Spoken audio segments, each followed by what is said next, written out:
Oh, hello. Hey, Dash. Hey, Clyde. Good to see you. Hey, Milton. Alright, I'm gonna give people a little bit of a chance before I start. You can follow yourself? I have no idea. I have no idea how that works. I'm not sure why you're asking that. But I'm gonna give everyone a chance to file in. I know this is gonna be a pretty big stream. Yes, hello, children. Nice, Milton. Very nice, man. Yeah, so I'll give people a chance to file in for this one since we're dealing with, you know, an art tutorial stream. But again, for those of you who will see this now or later, the VOD will be up on YouTube. And obviously Twitch keeps it for at least a good week or so. Maybe 2 weeks. I'm not entirely sure how that works. But yeah, yep, today's the art tutorial one. So I'm gonna be going through all the things on the list. The list is not excessively long, but there are specific questions or specific things that don't quite have one clear-cut answer. So I may spend a little more time on some than others, and there will also be a little bit more ones that that require some actual mechanical or visual demonstrations. So there's a few different things there to get into. So I'm gonna run through a few different things. Depending on how this goes, there could be more streams like this in the future, but it also depends on you know, how people feel about this one. So either way, make sure you're subscribed to Shade Falcon VODs if you aren't, because that way you can actually see this VOD afterwards once it actually disappears from Twitch. Hi there, Hot. Good to see you. Ow. I'm in the middle of the store and I see a notification saying something about how you're doing art and I thought it said you were live. That's funny. Well, I mean, I'm live now. You were in a store? Where were you? Going out to pick up some food or some shit? Or on your way home from work? Yeah, I'll play, figure out what music to play casually. Gonna use your stream as background noise to finish coloring art. Hey, that works out nicely. Walmart, got you, Milton. Got you, homie. Oh, yeah, Walmart makes sense. That is the pretty much the go-to for most people for things. But yeah, there's a few things on the list here that will be fairly simple to show, but the explanation will be quite a bit much. Getting stuff to make cheeseburgers? Oh, nice. I do love burgers. Alright. So.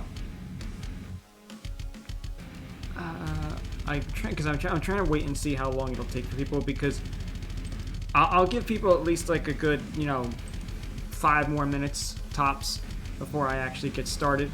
But I hope everyone's day has been going well. Let me see what music I actually play. What, burger? What? Did I miss something? What, was it the way I said burger? Oh, okay. Alright, let me let me find my soundtrack. Actually, my soundtrack. My excuse me, I am tired. Where is my fucking? There it is. All right. I'll grab that set up ready. Okay. Do I do art on my computer? Oh no, I do everything digital, bro. That's another thing too. A lot of this stuff is gonna be explained vis-a-vis digital. Most of it is translatable traditionally, but there are some things that if I were to give advice on traditional, there's only so much I can give because I don't do traditional anymore. I did it for a little while when I was younger, but once I started learning with digital, like digital just made drawing so much easier for me, honestly. But let's shift on over.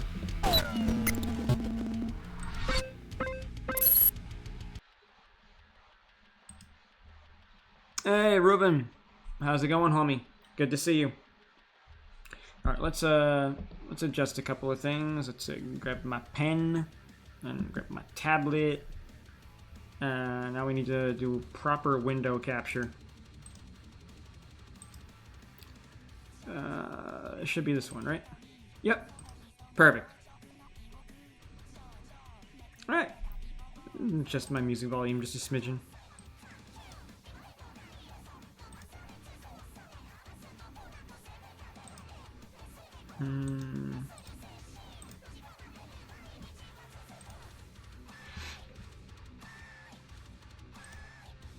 Alright.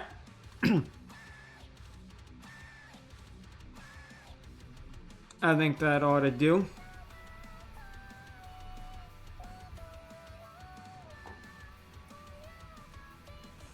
Grab my drawing glove because things get hot and uncomfortable on the screen.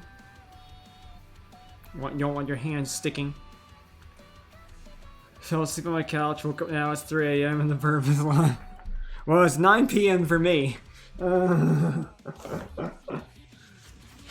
nonetheless, pretty decent way to wake up, homie. Also good to see more people using the emotes. I actually need to consider commissioning another emote from my friend TC. She did all the animated emotes, otherwise known as the cartooner. Yep, there's some more little laughing. My favorite's got to be the Kentucky Fried Daddy and the what you call it, the fingering one. But the glitch is pretty good at this point. Flip the bird, yeah. You need my judgment. My judgment. That's an interesting way to put it. What are we drawing? Yes, a lot of things. So like I said, since we're going over the tutorial stuff that y'all asked for, I gotta grab my list. So I guess the first thing that we'll cover, like there's actually two things here, 2 points that we can actually cover that kind of go hand in hand with each other.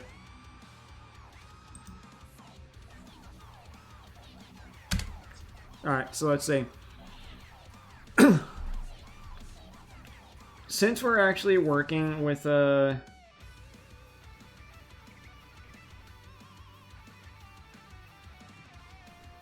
I guess since we're actually working with like easy ways to start DMs. All right, let me see here.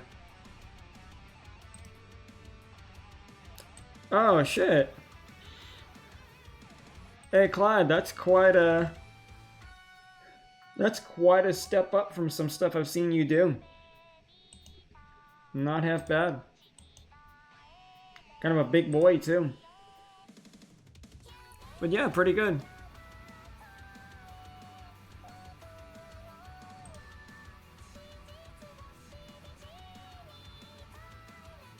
You're high? Oh yeah, the faces and eye stuff. Yep, I remember that. I should grab my sketchbook. I mean, if you feel the need to, you know, if people want to follow along, yeah, that's certainly fine. Alright, so then... But yeah, I think you did a pretty good job there, kiddo. So I guess the first things first is we should talk about is, I see that one person wanted me to do easy way, great easy ways to start. So I guess we'll start from there then. So like, if you're a beginner artist, it does entirely depend on what type of artist you want to be. So the first thing that I would actually ask is, if you're someone who is looking to start with characters or landscapes, I suppose you could count logos, but if you are looking for a good easy way to get into drawing, most people would probably tell you that you should use basic shapes. Like, basic shapes is a really good foundational block for any type of drawing, because most of the things that you end up drawing are made up of simple shapes. Now, some people actually choose to like sit around and like do the simple stuff, right? So like you take like the people who go and like do the cubes as an example. but you want to make sure that if you're using this method, like, you can fill an entire page full of cubes, but if you don't get the dimensions and the shapes and the planes right, then you're automatically going to end up wasting your time with the foundational blocks. So it's like, yeah, it's both, it's literal in this sense, obviously, but this goes for a lot of things. A lot of what you'll end up using will be boxes, cubes. So, like, you know, you might actually use a box like this, more of a rectangles, for, like, you know, things like the body and shit. So there are a few different options for how you would actually choose to get started. Also, you'll see me use the liquefy tool a lot. I love it to death. No, I have not, Milton. Like I said, don't expect that anytime soon, bro. Hey, Omega, welcome up. So we can use, a lot of your shapes are going to be things like cubes, rectangles, spheres are going to be your friend. I like the liquefy tool for everything because I don't draw the straightest of stuff, and we'll get to that in a little bit, actually, because I know there was someone else who actually talked about how do we draw straight lines, you know, to keep things steady. So one option that I like to do, like, is your typical crosshair. This helps you map out the planes of the face or the eyes and stuff. But you're going to use circles for a lot of different things. Like, the face is just one example. So, like, you might, you know, do, like, a very basic rudimentary head. That's an example right there. You might actually even make the chin a little shorter. I have a tendency to accidentally make my stuff too big or too long, and then I have to adjust. But especially in the case of, like, anime art styles even, you'll find that a lot of your heads are going to end up being not much bigger than the initial circle that you drew. But for anime art style, it's a little more simplistic because most of the face is the eyes and the hair. The nose and the mouth aren't really much. Obviously, expression matters, but...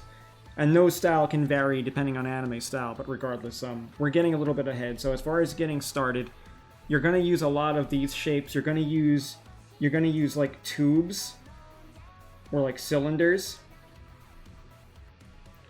And you would like have a lot of things connected via like ball joints. So like you got like a shoulder maybe like for the circle. Because I know we're going to cover arms after, so I'm not going to like get too in-depth on some of those things, but I just want to cover like basic ways to get started. So a lot of what you're going to be doing is your building blocks. So you want to use your circles, your spheres, you want to use your squares, your cubes, your rectangles, your cylinders, your balls, all of that stuff is going to be your basic foundation. And a lot of that is what you need to actually get started.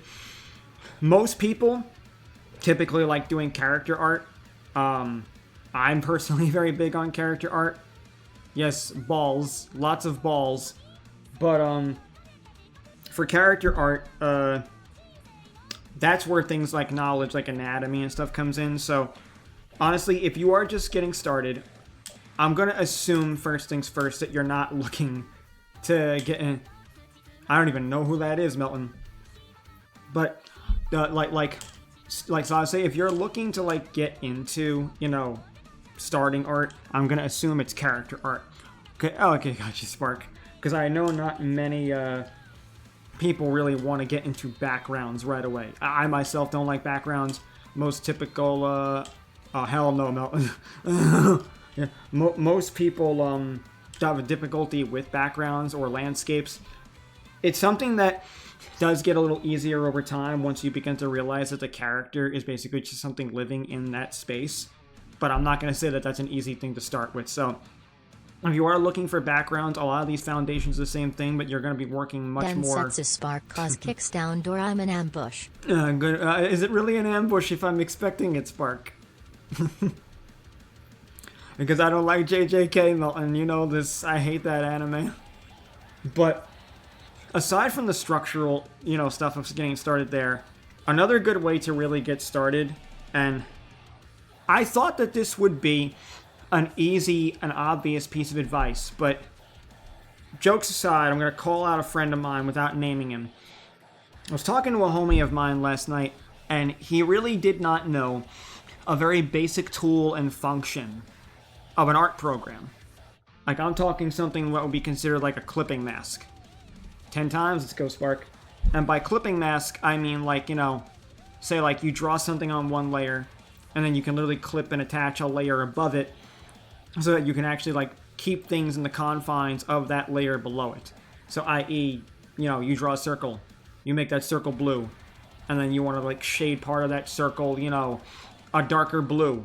You know, by doing the clipping mask, it keeps in the confines. So, some of what I'm going to suggest right now for helping you get started may be some shit that has definitely been said before, and it might be even stuff that you know, but I'm a self-taught artist. But I want it to be clear because I don't want people to misunderstand what the phrase self-taught means. Self-taught does not mean that you taught yourself literally everything all on your own and that you figured out everything all by yourself. No, what it means is that you didn't have a form of structured education, i.e., say, school or college, and you maybe didn't have a direct personal teacher or mentor. But that doesn't exclude, you know, referencing other people's art and trying to copy it and understand what they're doing. It doesn't exclude using videos like YouTube or even paying for a quick Skillshare course or something online. You know, maybe joining Discord servers and talking to other artists and asking them simple questions. All of that still is under the umbrella of self-taught, because it's little pieces of knowledge and information you are gaining along the way to build yourself up, grow your knowledge, and make yourself a better artist. So, legitimately, if you're not someone who's checking YouTube videos, you gotta be like there's a shit ton of really good, you know, YouTubers out there who make amazing tutorial content. I would suggest a plethora of them because I use a lot of them myself. There's people like Line Sensei. There's people like Draw Like a Sir. There's damn it, what was the other guy's name? I'm trying to remember the other guy's name because I mentioned him last night. There's Mark Burnett is a good example. Like look at these people. Oh, Art Senpai, I think that was his name. Yeah, I think that was his name. But like like there's tons of these people that like fully dedicate their channel to just the basics, the foundation, the building blocks. If you're not looking at those things to get yourself started, you're automatically doing yourself a disservice. Like, think of it like you're educating yourself, you know? The material is there. Like, once upon a time, we used mostly books. Draw Like a Sir. David Lynch was another one. Yeah, I know that Sai recommended. Like, there's a lot of things out there that you can use to arm yourself with the information needed. Just search for it. You know, that's something I will definitely encourage no matter what. As well as, like I said, talk to other artists. I mean, people are asking me, obviously, right now, so I'm giving my advice on that too. But, like, this is another good, easy way to get started. And then, I think another really important one, just draw. Like, genuinely, just fucking draw. Like, I don't care how bad it looks. I don't care if you feel like shit doing it. I don't care if you think it's terrible or you think other artists are better. Yes, there's always someone better, but there's always someone worse. And at the end of the day, a finished product is better than a perfect one. Because all the time you spend obsessing over one and worrying about one, the more you waste time actually learning and improving and creating and actually getting better. So that's something that you really have to keep in mind. Yeah, I see the DM there, Milton. Yeah, still don't care for him. I know the character design, just didn't know the name to fit him. It's like learning to cook, make music, 3D models, anything. Yeah, exactly. Like, yeah, hell, actually, that's another good way to just get started. Thank you for bringing that up, Omega. This one's contentious. But, hey, Alex, how's it going, brother? So good to see you, my man. But, another really good way to get started is 3D models. Now, now the jury is out on this, and depending on who you speak to, some people take issue with it, some people don't, but programs like Clip Studio Paint here literally have 3D models built into it. In fact, give me a minute, and I'll show you. So, like, here, we've got, like, an asset, right? Let me drag this out. Can I not drag you out? Trying to drag you out, buddy. Okay, I know you're here. Why are you telling me no to all of them? Do I have to pick a different one? Okay, I don't know why the hands are being a bitch. But that being said, I'm just gonna drag this one out. Oh, that's why. That one's on the cloud. But you know what? We'll just drag out ahead. Let's just drag out ahead real quick. So, as you can see, right? Milton, that's not how this works. Being an audio guide for Scar, her first time playing Elden Ring. Oh, beautiful! I feel that. It helps to have those guides. Trust me. Most definitely helps to have those guides. I know I need them a lot. So, 3D models is another really good way to actually get started drawing. Because some people will complain, oh, you're tracing it, you know, you're not really learning. Hands are a bitch if you know. Well, yeah, I know, and hand tutorial is gonna be another one we're covering as well, Clyde. That's gonna be a big one that we cover today. So, because quite a few, at least 2 different people, I think 2 or 3 different people asked about hands. So, for 3D models, you can do a lot with these. Now, most people, well, not most people, again, a lot of people will complain that, like, you're just tracing, you don't really know what you're doing, you know, by learning from it, but 3D models only get you so far. Like, you can still use a 3D model, adjust it, get the right form, learn the angles of the body, learn the shapes, and the more you do it, the more you are likely to improve and retain the knowledge. Yeah, you can trace the body, and even if you do trace the face, it's only going to come so perfect, because even if there are some anime models out there and different things, you still have to do different eyes and different shapes. Like, you can't really cheat and cut corners with a 3D model.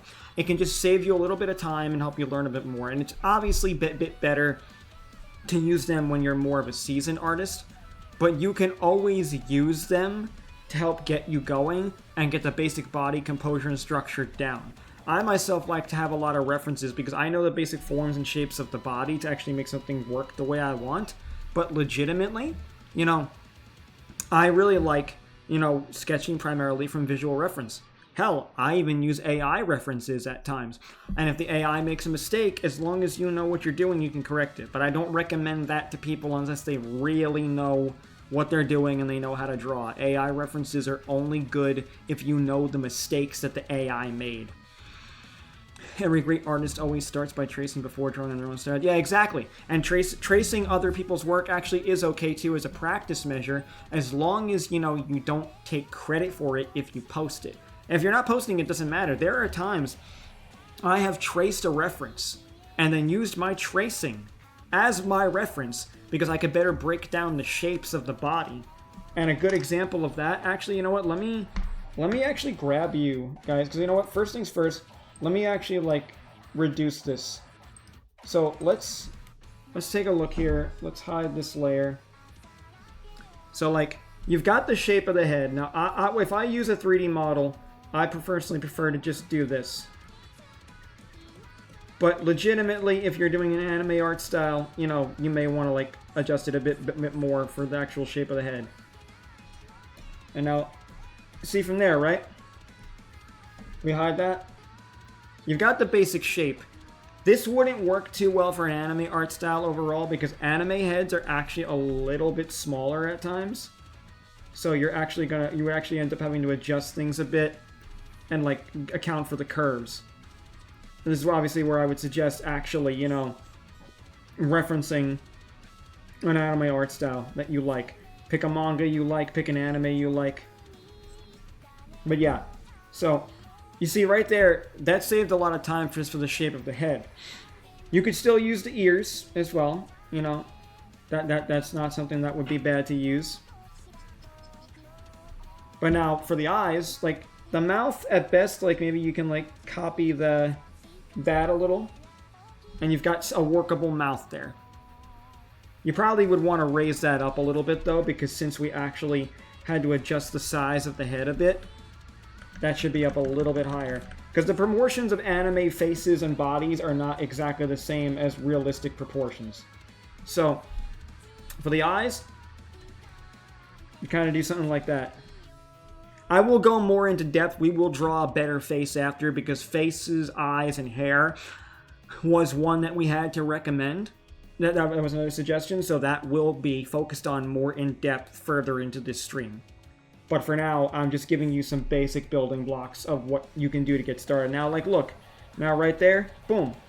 You now have a workable face. And for the nose, like, let's just, you know... Boom. There's an anime head.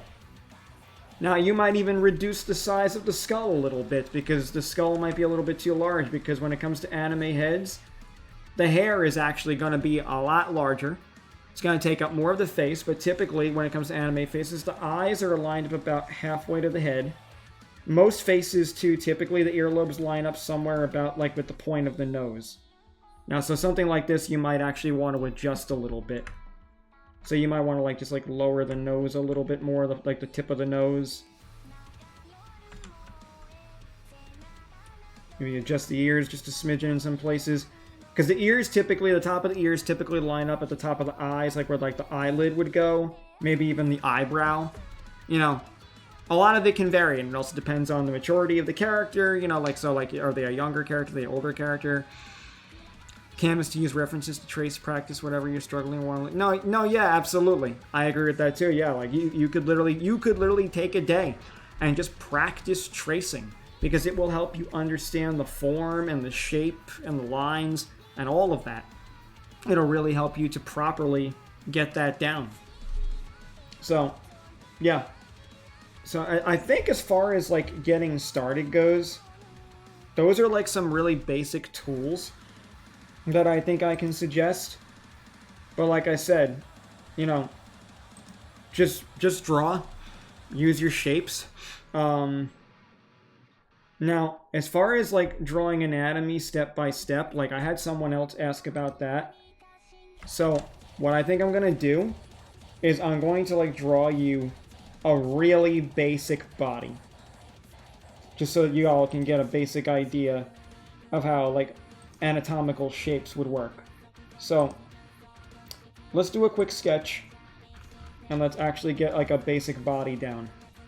Because the thing is that aside from anatomy, what matters even more than anatomy is something that I struggled with for years, was proportions. Proportions will be the death of you. So, I'm going to say this, right? What I typically like to start with is the upper torso. So, if we're drawing the body, I like to go like this. Like, you can just use like a circle or like an oval of sorts.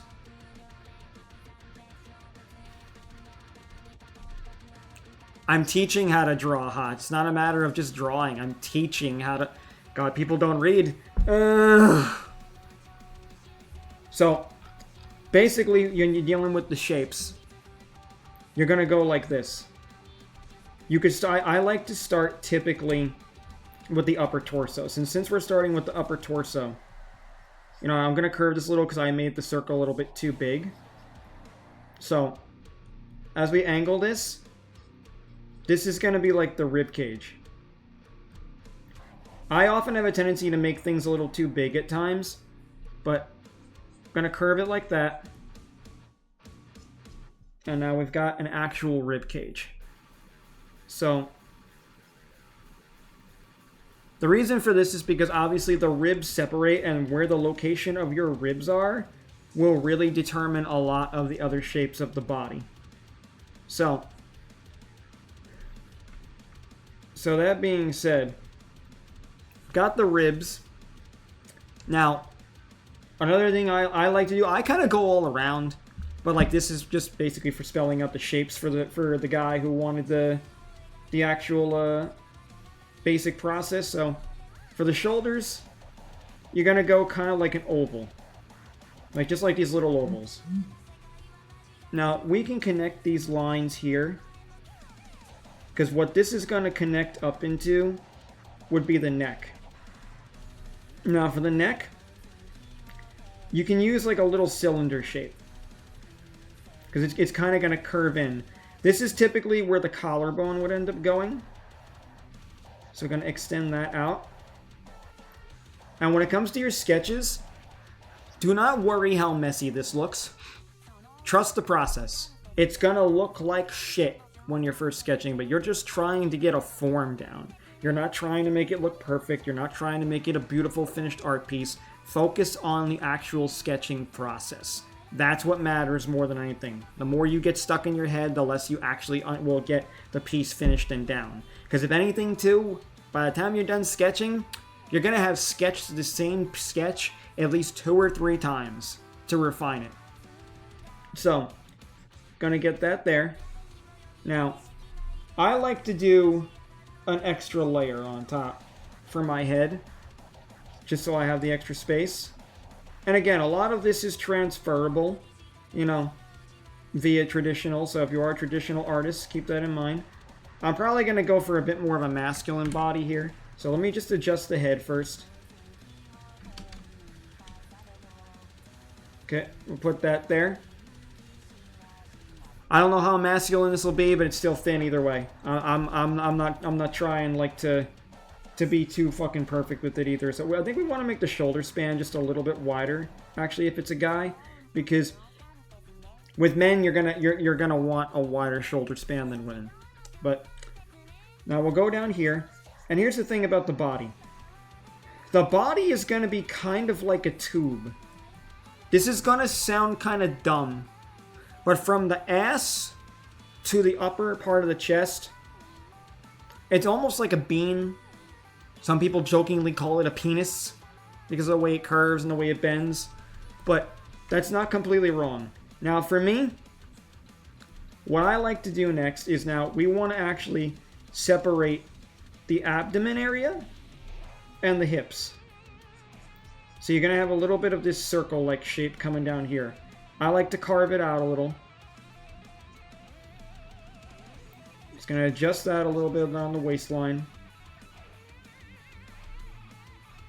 The shoulder here might be a little bit much. But yeah, as you can see, we're dealing with a lot of ovals, oblong shapes, circles, spheres. You can make the entire body out of nothing but ovals and circles, if I'm really honest. You could make it work that way.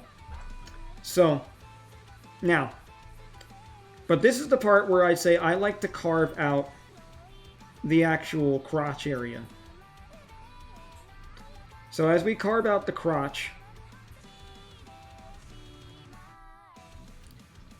just want to shape that a little bit.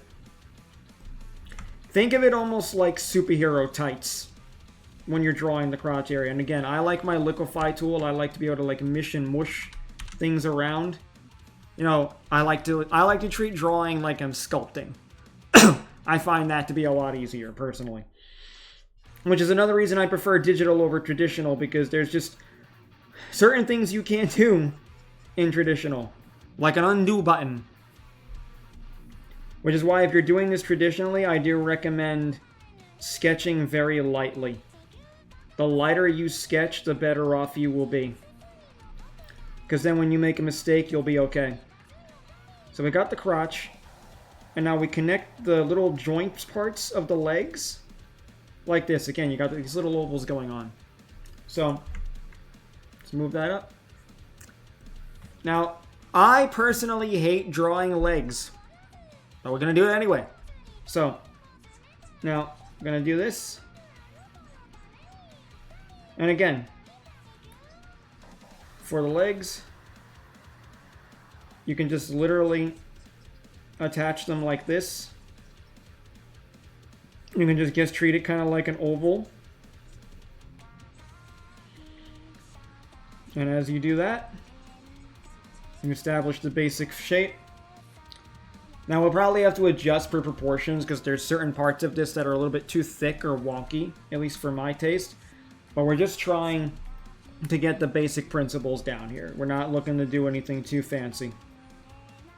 So, I like to do circles for the kneecaps. And now, if we're connecting down the rest of the leg, like the calves, You could start out like this and just do another like oval type shape. But calves have a little bit more of a bump out. So, do something like that. You could even do something like this if you want, to simplify it further. And now, if we want to just do the feet, we can just kind of like make a little bit of like a triangular like shape.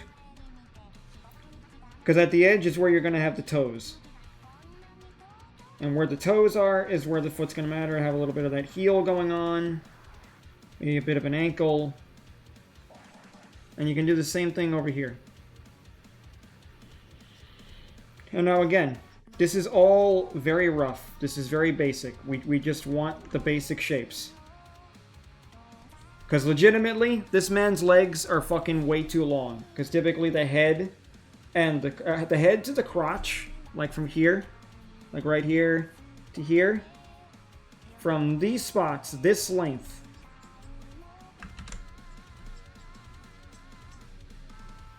all that right there, this should be directly proportionate to this here. So like, if I were to like say go on another layer, just do measure for this. Let's just make this red for better clarity. Oop.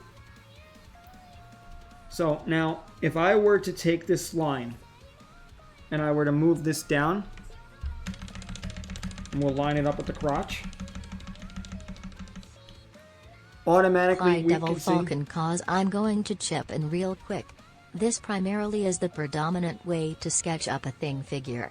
If you want figures that are like Dad Bod or even the MILFs, start with the body first, who continue on. No, yeah, I can agree with that. Yeah, I personally prefer to start with the body first anyway. Yeah, because like overall, I think that starting with like other parts only work if you're dealing with specific perspective. Why did it censor that? Oh, what, MILFs?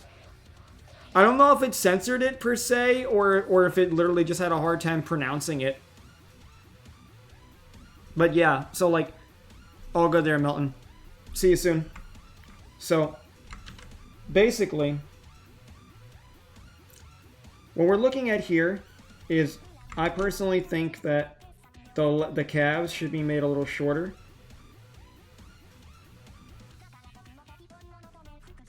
Now I like adjusting it like this. Now if you're not drawing digitally, making some adjustments of this could be a little bit taxing.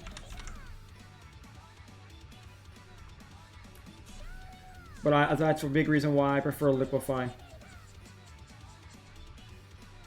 And I'm doing like a couple little extra adjustments. Because like I said, this is super rough sketching.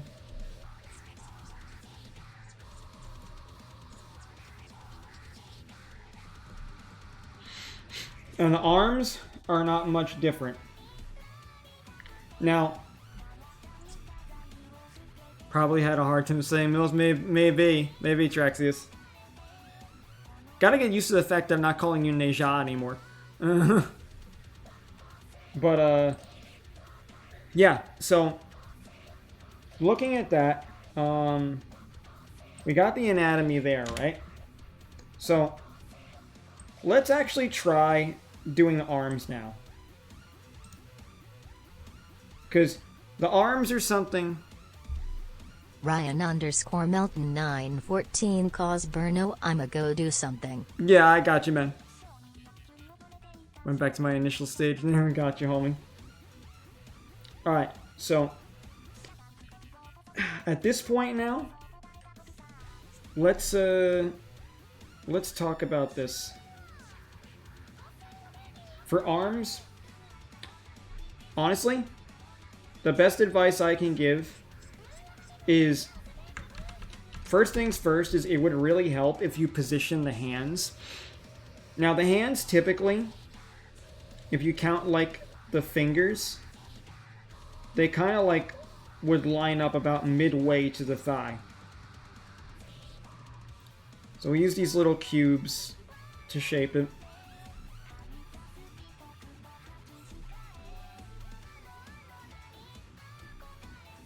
And two, mind you, I'm not using any references at the moment, you know, but I highly encourage you to reference while you're drawing.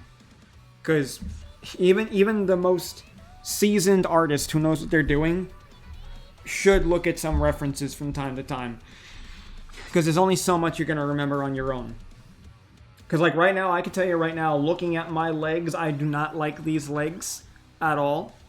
But then that's where I would actually like to make my references. I've got folders full of them. So I would highly encourage that as well.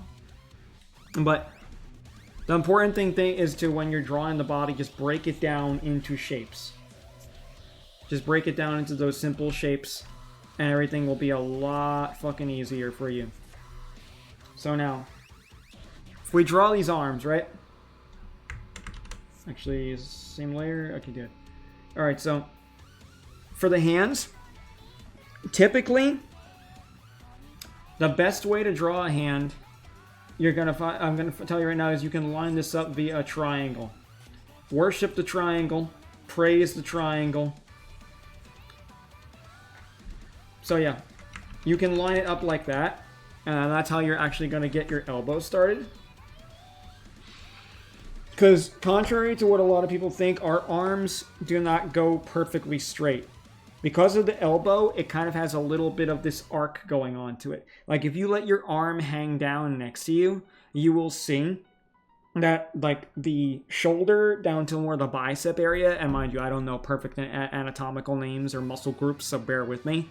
And you don't need to know them either for actually drawing well. So from like your shoulder down to like your bicep area, and then like where your elbow would begin, or like I guess your elbow pit if you're looking at the open side of your forearm, like that part is to upper arm is technically longer than your forearm. So no matter what, your forearm should be shorter than the upper arm. But like you want to draw like in a little bit more of that arched position, because your arm does not perfectly stay straight unless you actually like go to bend it. You know, it's not a straight position that our arms take unless the elbow actually moves. So what you're going to be doing now is you've got the circle, the ballpoint, you've got the little squares for the hands. Add another circle by the elbow. If anything, make the circle even a little bit bigger. And now just connect these tubes. Now you've connected these tubes. And now can puff that out a little bit. Boom. You have a little bit of definition now for the arms. Now, for the actual arms itself, you really just need to bump out the bicep a little bit more. Bump out the bicep, bump out, I think this is the tricep, I think the back part of the arm. But like, you're mostly just adding like little bits of extra definition on top of what you drew. That's really all you have to do. Like you're not really like, you know, going out of your way to do too much more. Now for the hand, honestly, I'm just gonna add a little bit of a thumb, just so we have something to work with, something to look at.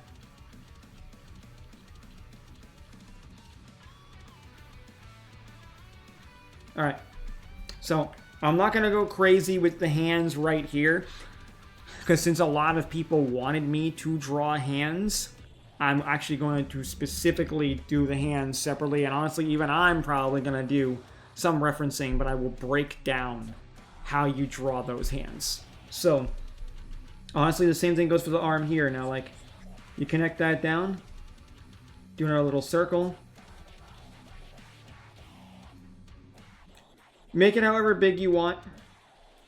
And then, like, we're going to puff out the arm there for the bicep.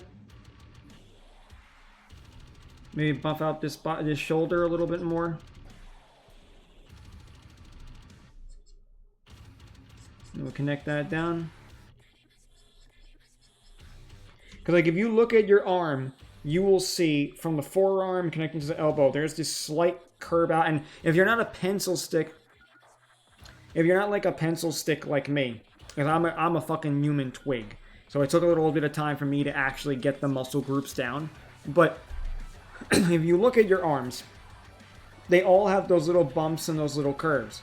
So there's that like that little bump out for where the bicep is, and it will show both on the sides of your arm. It'll show on the top of your arm where you're bending it, like if you're like showing off the guns, quote unquote. The forearm is a good example of that too. You know, where it does the exact same thing. It buffs out more at the top part of the forearm, and as it goes further down your arm towards the wrist, you know, you will see it thin out. So you're going to be working mostly like that. The body is made up of consistent, constant curves. So like bump out for the shoulder, curve in here. Actually, you know what? Let me do a different color. So bump out for the shoulder, curve in here, bump out for the back arm of the arm, curves in a little again, bump out again. Then it would curve out here again because like this part of the body would have to be curved in more on the forearm.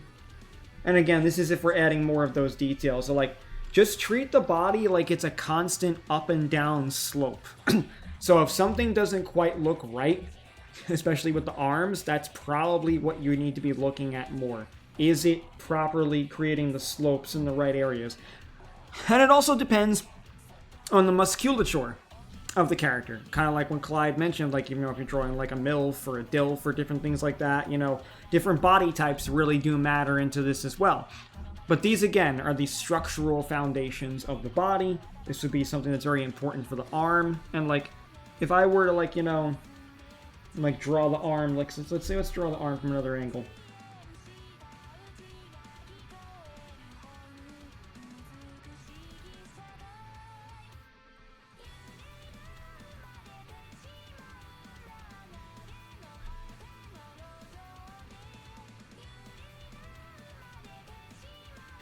Let's draw this.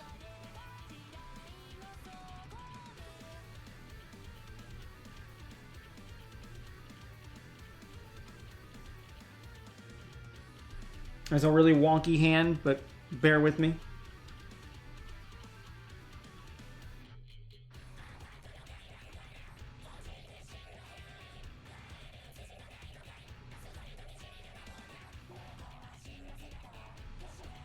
Like, at the end of the day, like, curves are really everything you need to properly draw the hand right.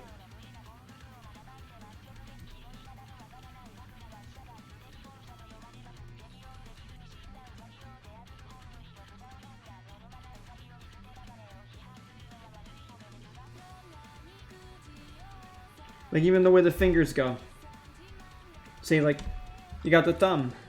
Got that curve there. Curve back. You'd have, like, a fingernail here. Curves up. Curve that way. Curve in. Or rather, curve out. Curve in. All of that really adds up a lot towards the actual shape. I recognize I'm focusing on the hand a little bit, but like for the arm, it's the same deal. Because like this is just like the forearm right now, right? Let's adjust that.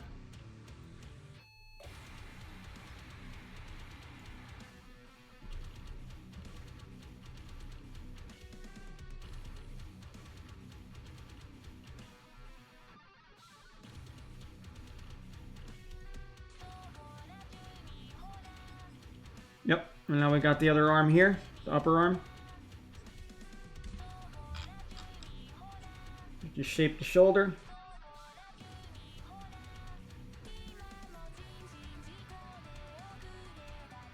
Just shape the bicep a little, well, the forearm a little bit more, I should say. Now, like you can see, right, here's the hand, and here's the forearm. Much smaller, much thinner. Awesome, Bella.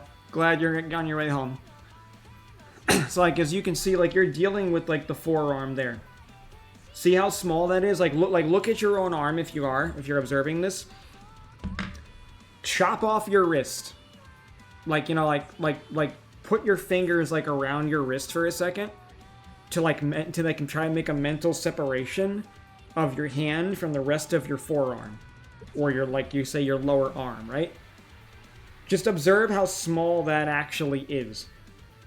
Depending on how big you are, it probably only takes up, like, you know, the length of your thumb and index finger stretched out, plus a slightly less shorter length of that too. In all honesty, I'm not even sure how long my arm is, but either way, you're gonna notice like it seems like it's so much longer, but it's because the hand is part of that area. But the hand technically isn't in terms of the actual part of the arm, because obviously your hand is not your arm. So like that's a big factor. So now we've got the shoulder, right? Just get the shoulder looking good there. And now let's just adjust the bicep a little bit.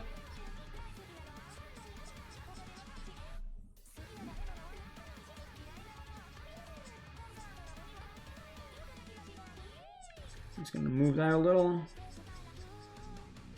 And let's just, I think, yeah, we can go ahead and we can attach this here. I like to do a little bit of a V-like shape. Or you can even like just go like the full-blown cylindrical look and cut it off like this. But boom. There's your basic arm shape. Now, if I were to like flesh out the fingers a minute a little bit more.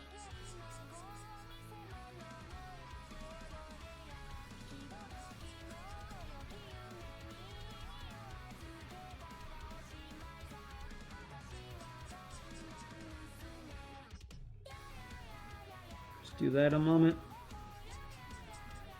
And again, really rudimentary shit right now. If you're new here and you're seeing me draw, no, this is not how I normally draw. I'm just fucking giving examples. You want to see the rest of the ways I draw, please check out my TikTok or Twitter or other sources for my actual finished pieces. Especially TikTok, we've been posting on there a lot lately.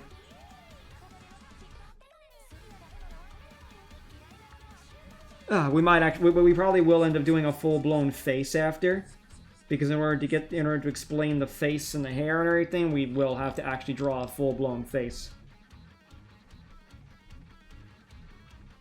The face is a little bit easier for me, because right now I'm kind of like just drawing parts of the body like a little somewhat aimlessly.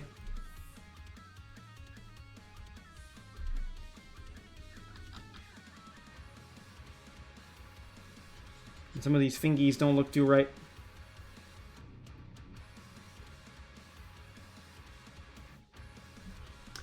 Some of these fingers should actually be overlapping each other a little bit more.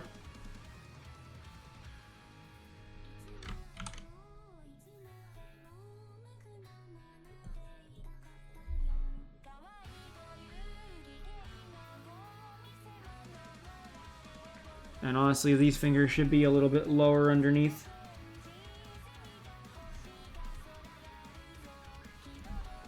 Alright. Good enough for a quick mock-up. So, I do hope that all that helps to explain between the general body here and the basic arm shapes and stuff on how to actually make the arms look a little bit better. I know that you were looking for how to like not make them look like tubes, but the important thing is just all good hot. The important thing is to just make sure that the joints are all properly connected. Like make sure that you've got the shapes here. Make sure that like, you know, you're actually drawing the basic building blocks from the body as we see here. And we're actually, you know, getting a bit more of like the cylinders. Cylinders with little bumps and tumors in between. Yee. Alright. What do we have next? Alright, so we covered good ways to start. We covered basic shapes. We covered the arms. Okay, so let's see.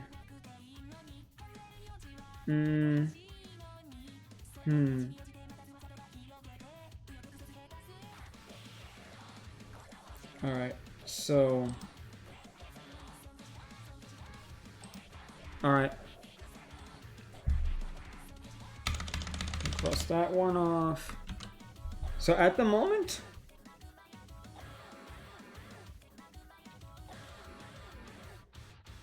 actually, faces, hair, and hands. That one we'll probably save for last because that one's going to be the longest. Ow! Yes, I heard you. Alright,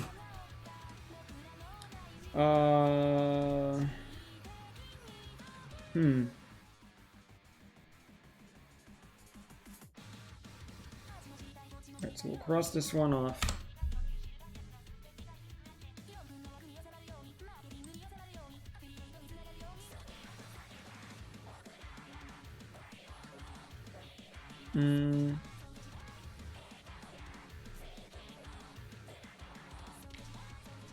You know what? The next two that we'll cover will kind of be things related to hands. So, the first one that I'm going to go for is probably going to be like I know one guy asks, how do I actually steady my hands while drawing? Because this is a fairly easy one to actually cover. So, if you are someone who has shaky hands, there are a few different things you can do to actually help your legitimate hands, because this is an issue regarding how to stabilize your hand, your arm, your wrist, all that stuff. So, let's cover this real quick. The first thing that you're actually going to want to do is practice different little techniques. So, first things first, I actually use a new canvas for this one. So, it's going to sound stupid, dumb, repetitive, but this shit has helped a lot of people. Hey, Vulture, I'm doing alright. Just giving some art tutorials out today. Hope you're doing well. So, the first things first I'm going to say is, let's go with, lines. Drawing straight lines like this as fast as you can and as smoothly as you can.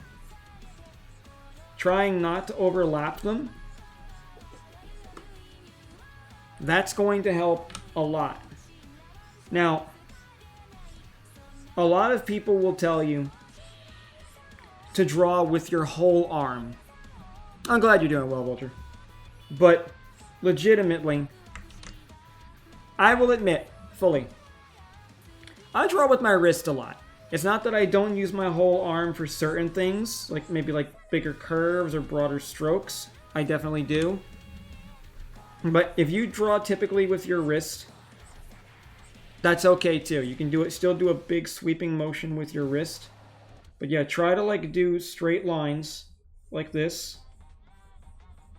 to help improve the muscles of your hands. Now, outside of that, I also really recommend doing circles. But doing a circle as steady as you can and as round as you can, and your lines can overlap like this. They will. There's nothing wrong with that. Don't try to do that and think, okay, yeah, I did it fine, I did it right. Start like this without taking your pen off. If you can manage to get a circle like that where it's almost neat, don't get it too perfect though, because if your circle is completely perfect without anything, it means you probably have a brain tumor. That's not a joke, that's actually true. But no, legitimately, you just kind of want to do that. You want to practice circles and lines. Now, without that, let's say that you're still bad with that, right? Let's say you really can't draw straight lines and you get fucked up every time and you're so frustrated by it. Well, I got good news for you. Because digital art programs have a thing called vector layers. So, if I were to hide myself for a minute, where is my face? Give me 1 minute here, gang. There we go. So if I were to hide myself for a second, right over here,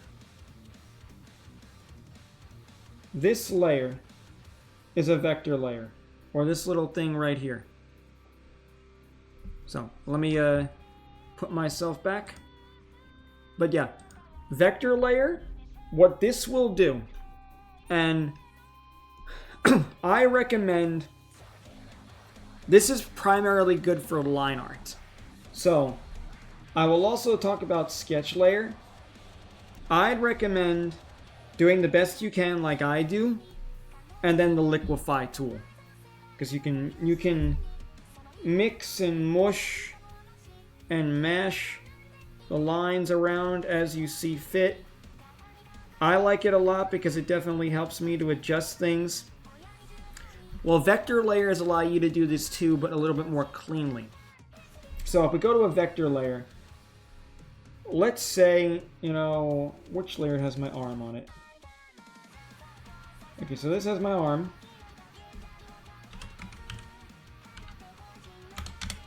So let's move the arm layer up here. Now I'm going to make the layer blue so I can better see what I'm doing. I'll lower the opacity a little bit. Now we go to vector layer, right?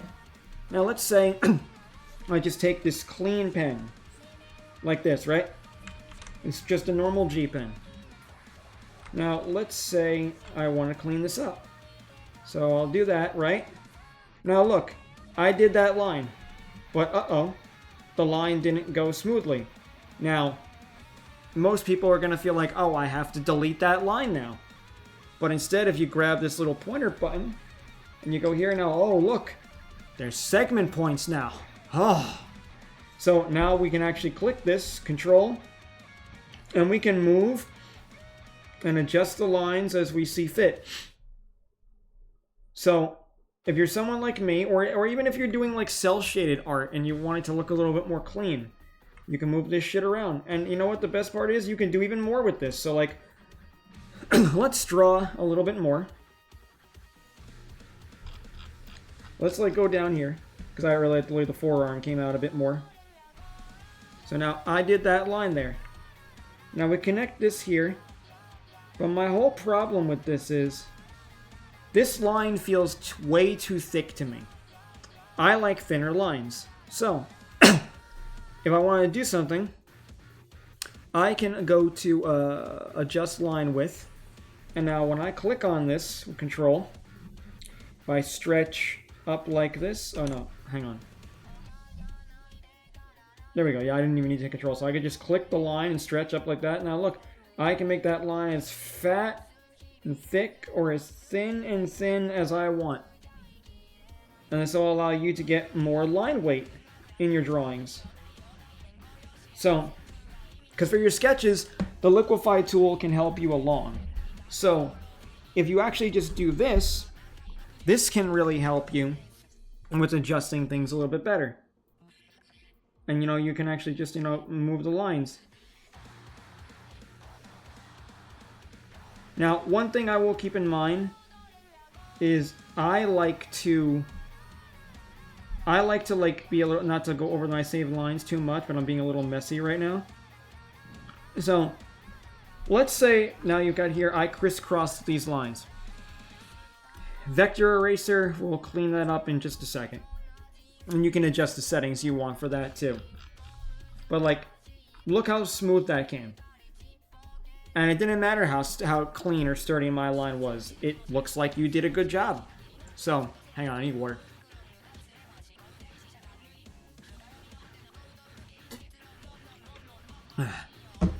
So, you don't need steady hands. I never had steady hands either.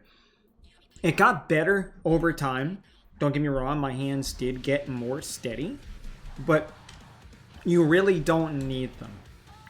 And if you don't need a steady hand, well, then you don't gotta worry about messing it up as long as you're using the tools that are at the disposal of the program. There's also applying things like shift commands and stuff. There's a lot of little things you can do to make your drawing life a lot easier. So, don't feel bad if you lack the physical dexterity. You can still create nice pieces as long as you know what tools are at your disposal in the program.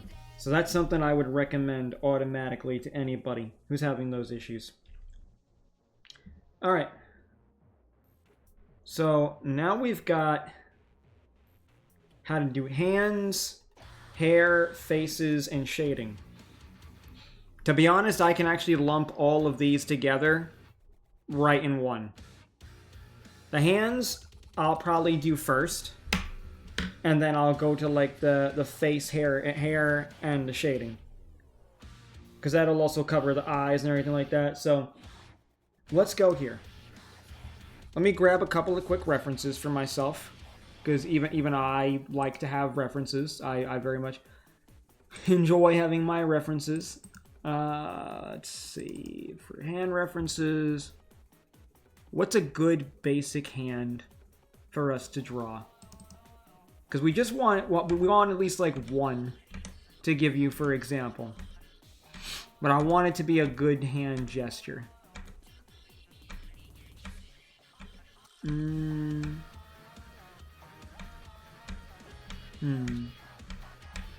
just want a simple hand pose.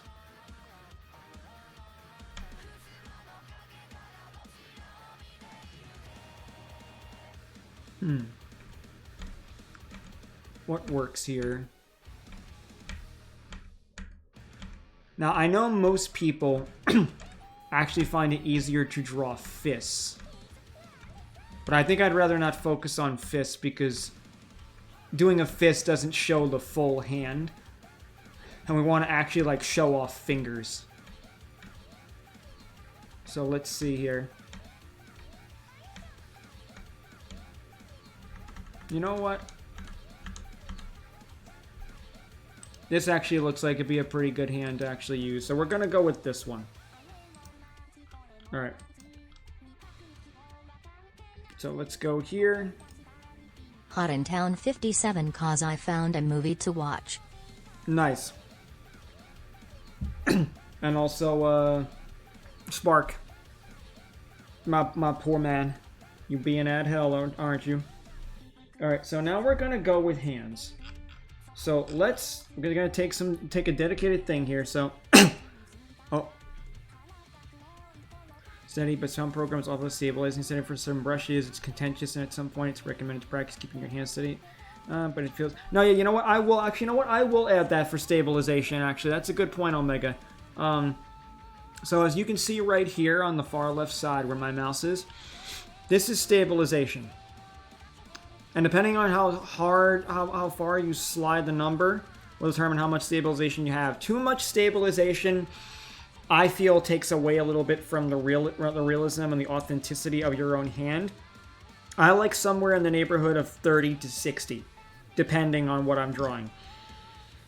But, you know, if you want it smoother and you want it cleaner, then you can go the higher number. But I will suggest anywhere from 30 to 60. I personally prefer 30 most of the time. This is a pen I don't use very often, so it was set to 60. I tend to like more of a painterly brush at this point, but I use 30% for that typically in most occasions. Like if I go here, which pen was it? I think it was this one. No, wrong one. Yeah, I like this one. I like to go kind of light. And for this one, I believe I have Ben it set to... Spark Cosplays kicks the door down ads. Why is it always ads? Lol. But like, yeah, like I have it like 35. So, got that there. Delete that. But yeah, now let's go back to the actual sketching pen, that stencil that I like to use. Show me TikToks doing someone's like Lego bags with spaghetti bags, and that made me upsetty spaghetti. Lol. Hilarious dash. So, for hands. The hand we're gonna curve. Well, now we're doing hands. Like I said, we've just been doing tutorials the whole time. This is what everyone asked for, and now a lot of people seem confused by it. But, so I'm doing hands right now. But, like, for hands, you want to do this. It's better to make a little bit of a square and kind of curve it. And now we're going to, like, do, like, the bottom of the hand here. This little wave. And now we're going to actually go ahead and attach the thumb. So let's go ahead and put this little oblong shape. And you want to treat... I went off the month for Gridsumi. This was just a week ago. I haven't pinged the server.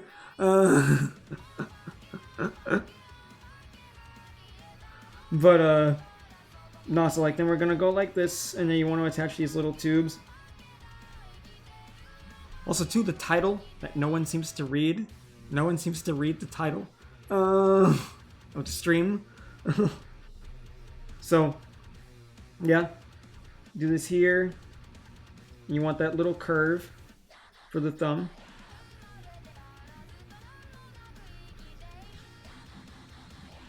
Now, I actually want that thumb actually curved out a little bit more because that doesn't look very natural.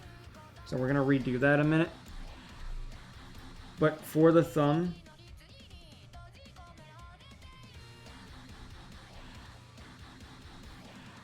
and there'll be that little curve for the hand where it actually connects. You just want to view it as being broken up into individual pieces. So like just segment these parts off. And that's one way you can treat it. I like to treat fingers and everything like individual little parts. But I don't do as many parts. Like Dragon Ball Z or like more Battle Shonen type anime might actually do like really little individual chunks. For fingers especially, I kind of prefer for them to be just like a smooth motion. Or maybe even like 2 connecting points. So like, for you got this smooth motion here. And you want to like curve in for the indentation there. We're going to curve that finger as well. But you also want to make sure that the fingers are like appropriate lengths. So, curving them gives them a little bit more natural feel.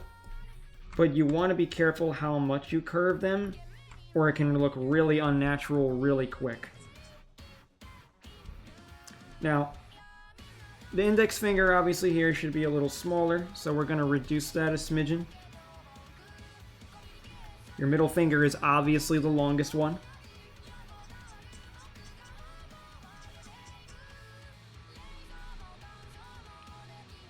Alright, now that we've gotten that, now we're going to actually connect the other fingers, but I'm going to make a point of bending these. So you're going with the slopes back and forth. So we got a finger like that connected for the pinky. And now if you really wanted, you could just copy and paste that exact same finger over there. Also, another little fun tip, the reason I'm zoomed out so much when I'm drawing is because the more zoomed in you are when you're drawing, you're going to be focusing too much on the smaller details, and you don't want to do that. You want to focus on the overall bigger picture because most of the time people are going to be viewing your art at a distance rather than clicking on the image and zooming in. You may be doing that, no one else is going to do that. So when you do color and draw, make sure it's being viewed at an appropriate distance so that it actually maintains the same effect and quality. Now, like, I'll zoom in a little so you guys obviously can see more of what's going on, but like, as a rule of thumb, just don't do that. Now, you're curving the fingers here, and since these fingers are bent, you're obviously not going to show them all. Now, I made a little bit of an issue here with the pinky, so we're going to lower that down, and I'm going to explain that in a minute. Because obviously you want the pinky to be smaller and lower down. But here's the thing about hands. Now, even though, like, you've got, like, the finger here out, we can actually, like, adjust that a little bit more. The thing about hands is they should always be in an arc. So, like, if we're looking at this, right? Let's erase the arc a minute.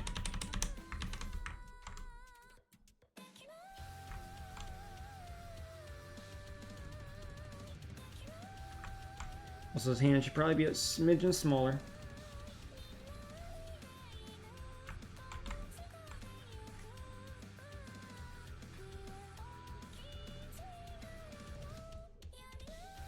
And these are a lot of little important details that admittedly even I forget at times. when it comes to drawing, but it's all about memorizing little notes. So, now look at that. We have the hand. And let's, do a little bit of a nail. I tend to like feminine hands or feminine things more, so. But yeah.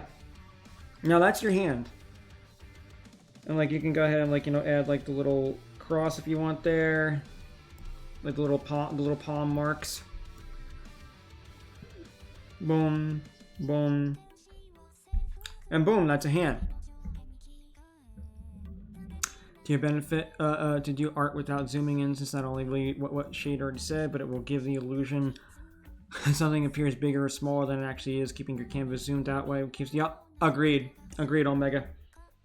So like that's a good way to do the hand, right? Now that's one type of hand, but now like let's examine another hand. Let's examine the open hand, the open palm hand for a minute. So let me grab that so I can like better explain the actual anatomy of a hand.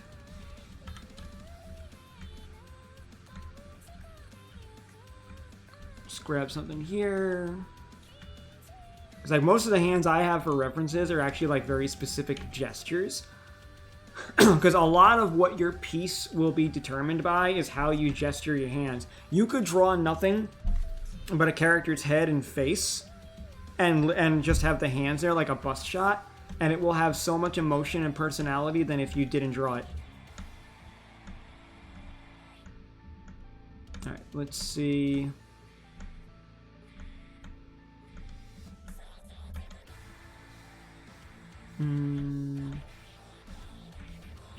Okay, surely I must have an open palm hand somewhere that I could use for... Well, you know what? That might work for the... no, I don't think that'll show the arcing enough. I want a good example for showing an arc. Because I want to, like, use this to actually explain the anatomy of the hand a little bit more.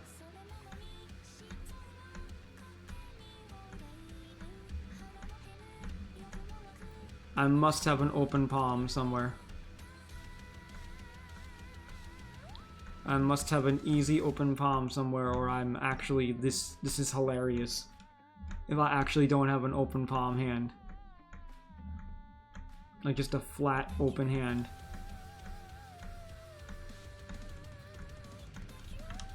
Oh wait. Yep, found it. Alright, I got one. Alright, so now let's do here. Alright. So, we're going to do the open palm hand. This is going to explain the overall anatomy, like the arcing of the hand. Because hands have a very specific arc. It might not be as noticeable in this piece here, but I'm going to actually make it more visible in this next one. So, we'll start with the open hand. And you're going to want to draw the hand like this.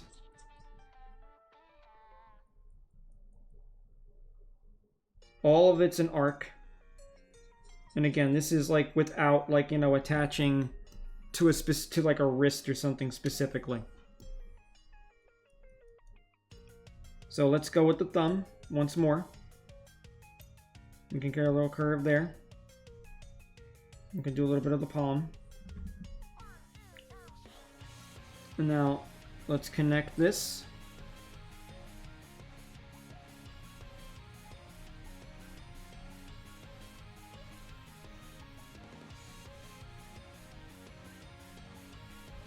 So we got the thumb. I'm gonna erase that. I didn't mean to erase that much. Alright. And we'll connect that there. Now we've got this little mitt, right? This is probably where you've seen like a lot of cartoons, how characters actually like just draw this big mitt for the character. And this is usually because, well, people are afraid of fingers. Now, fingers, each piece is its own individual digit. It's nearly no different than how your leg bends. The thing is that you want to study how relaxed your hand looks. But if you don't have that right away, we're just going to get the basic grasp. So, we're going to go ahead and we're just going to draw little sticks. So that can be for the pinky. That can be for the ring finger. And that can be for the middle finger. Now, we can cheat a little bit if we want. And then we've got the index finger. Now, the index finger is obviously shorter than the middle finger, but it's a little bit bigger than your pinky. And obviously the middle and the index are about the same. So what we're going to do first, we'll start with the pinky, because we're looking at the pinky, right? Pinky is a pretty small little digit there. And you can just do like this little curved slope. If you want to break it down, you can like chop it into pieces like that and like do the section one at a time. Now, let's do the ring finger and the middle finger. And again, and now what some people do, if you really want to cheese this, so first we'll connect that because this is going to make it seem more cohesive. Some people, to cheese it, actually connect both of these fingers together. So if I slide this over for a minute, right? And you'll find this in a lot of your anime. A lot of times that they connect both fingers of these fingers together. Like there's no real clear separation between the two. And if there is, it's very subtle. So you can actually do that if you want to cut that corner. And now the same thing goes with this finger. Now we may have made this hand a little bit too thick. I'm not going to lie. Yeah, we definitely made this hand a little too thick. So we're actually going to squeeze this in a little bit more, because a hand should not be that fucking wide. Now we're going to adjust that. And again, these are all things you can adjust as you go along. But yeah, now again, can curve the finger a little bit. And if you want, again, you can build it up via chunks. You can definitely build it up this way. Nothing wrong with that if that's what you want to do.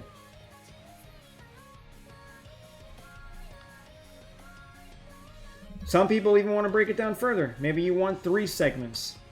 And if you did that, it might look a little something more like this. So like you could actually like build it up like that.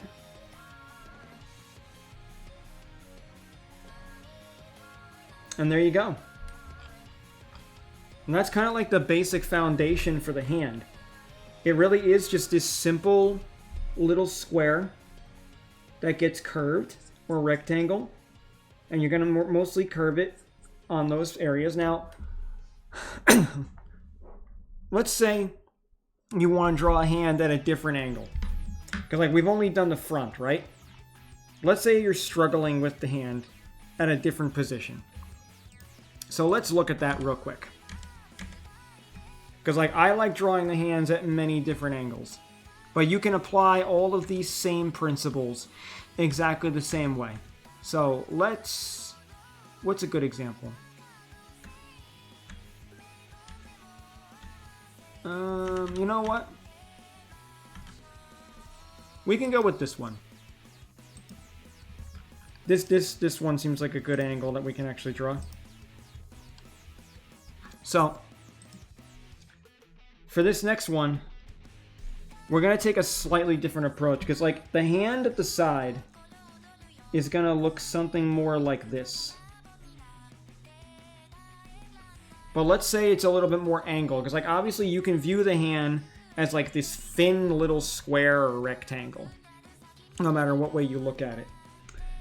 But let's say we wanted to do something with a little bit more angle and maybe having the fingers be a little bit more invisible. So we're going to curve like this.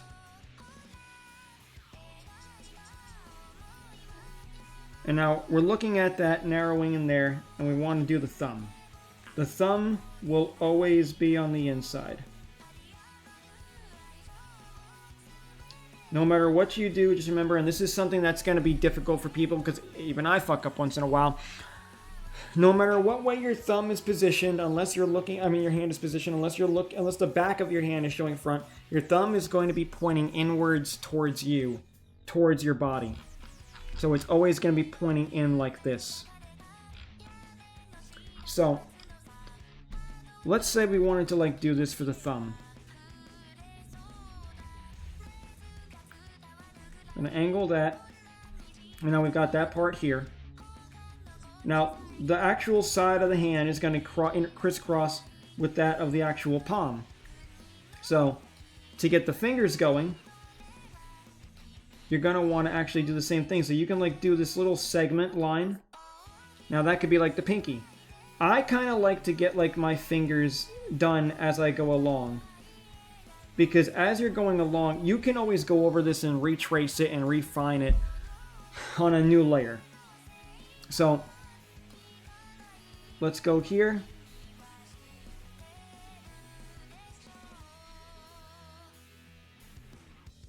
And do that.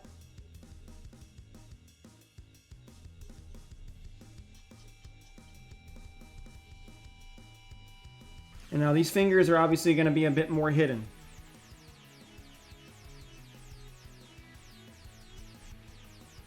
Because we've got a hand that's kind of reaching up and grasping. Now I'm going to cut this hand off here, because there's not actually an arm there.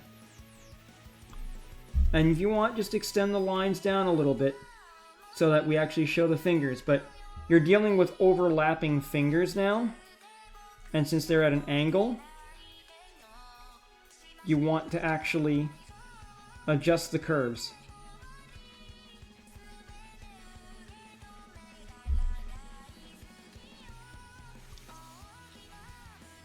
So, I think the fingers should be lowered a little bit more, personally. So we're going to bring that down a smidge.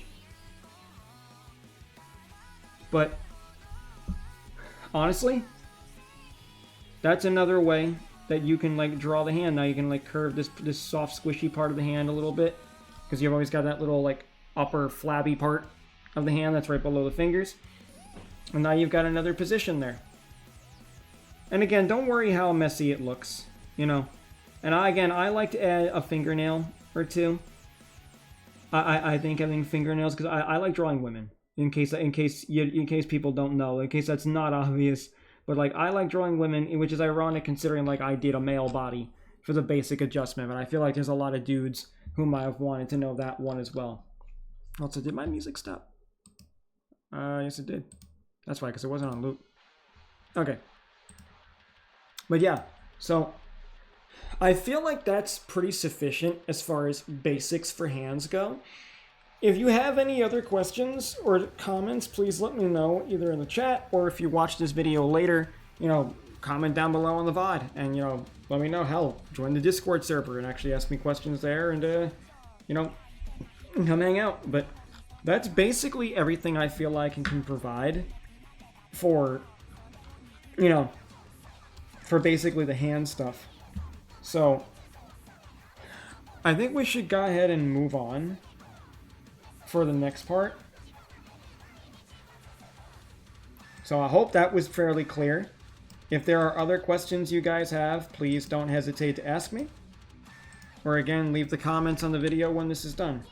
So now what's left is faces, hair, and shading process. So honestly, what we're gonna do is we're going to actually draw an entire face. We're going to do a whole little bust or mug shot. And then after that, we'll actually color it, and we'll work from there. So, oh. What the hell? Okay, there we go. Got a little confused up in there with one of my other programs. So, I'm going to close out of this one now because we don't need that open anymore. We're going to put all of this in its own folder. Actually, we can delete the 3D model. No, you know what? No, we'll just cluster it all together. Because this tutorial document will get deleted once it's done anyway. I'm just going to label that stuffs. And hide that. Alright, now, since we're going to be working with the face and the hair, now, I'm going to be clear. Whatever your style is, what I'm going to teach is still applicable. But I prefer the anime art style. And I'm also going to be drawing a girl for her head, for the hair and everything, because I think there's more to work with a female's hair. This still applies for a man's hair as well.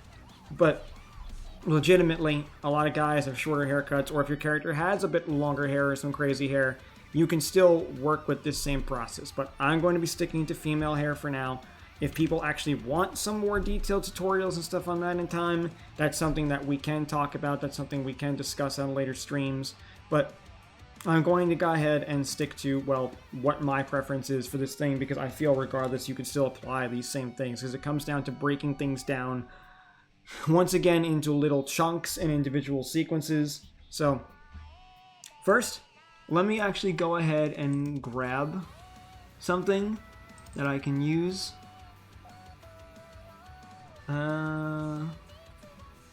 What's a good reference?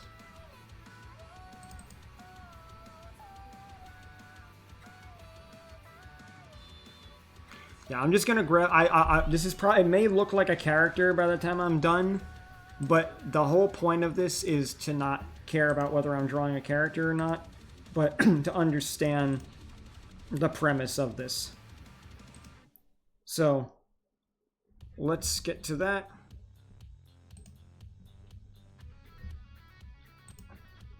Actually, do I want to do this one, or do I want to do a different head angle? I'm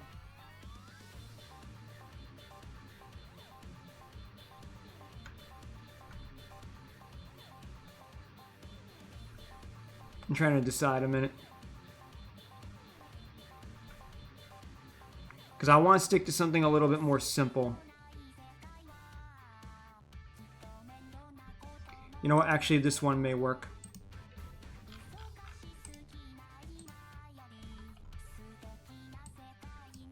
Yeah, we'll work with this one. Alright, take it easy there, Vulture. You have a good evening, my friend. Be well. Alright. So, we're going to start with the head. As we said before. Just a circle. You're going to find that I'm going to do a lot more refining, though, with this than I did before, because we want to actually, like, spell out clear how to properly do this. And I'm going to explain why I'm lining everything up the way I do.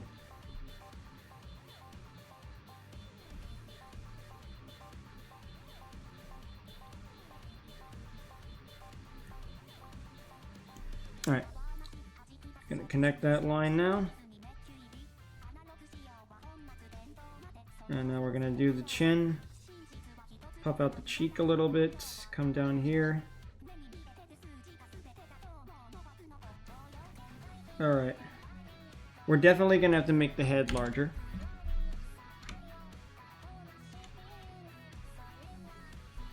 Alright. So, we've got that little curve now, because we want the little curve here by where the eye is going to be. Some stuff will get adjusted, of course, but this is going to be the basic principle in the shape, so. And the thing is that anime heads, while they are pretty big, the hair will take up way more. So, since we'll be talking about doing the whole face, you're going to curve the cheek. And just like the body, things will curve in and out. So you're going to curve a little bit down here. The line's going to be a little bit more subtle by the chin. We're going to curve that up there.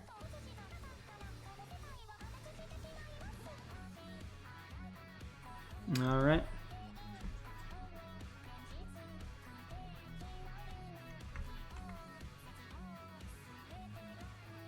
Clean that up a little. And you may find that certain parts actually get completely erased or cleaned after, but now that's our basic head. So, I'm actually going to put this in its own folder. Sketch. You're gonna get, if you haven't seen this already, but you probably have if you've been on this channel before, you're going to see a little bit of my process some more. So we're going to make that the head. Now, given the angle, I'm going to still do the little cross line. I'm going to probably do it again. Because now the eyes are going to go more up here. And I'm going to do a little bit of this curved line due to the way the eyelids will be shaped, because I'm going to have her looking somewhat down. Also, another little fun tip when you're drawing, flip your canvas and check and make sure that everything looks even enough on both sides. It's not going to be perfect if you're drawing an angle, and it shouldn't look exactly symmetrical, but you'll notice if you drew something a little bit more curved to one side than the other. So just keep that in mind. We're going to add a neck.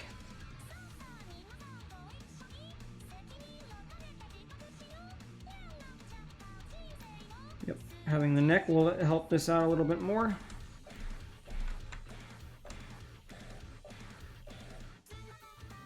Alright, there we go. Now we actually got a pretty good working head and neck. Now let's actually talk about getting to the face. So what I want to do is, this is going to be the cross. So I'm going to like lock that. Okay, no, I'm going to lower that layer down a little. And I think I'm going to change this to a different color. When I draw, I like to have things made different colors because it's easier for me to figure out what the hell is going on. Because if things aren't like a different color, then I have no idea what I'm looking at. So, I'll say this. For the next part, what I like to start with for the face. Now, the face is obviously your eyes, your nose, your mouth. But I like to actually do the nose and mouth first. So, let's see here. If we're going to be doing that, since we're dealing with an anime face again, the nose isn't much. You honestly can just get away with this little dot if you want. But believe it or not, that dot does have a very specific purpose and a spot to be in. Because it does matter where the rest of the face goes. Because this line is going to be acting like the curve. Because your nose will curve into the eye. And I will explain that when we actually get there. Now for the mouth. The mouth is going to look a little funny maybe to some people.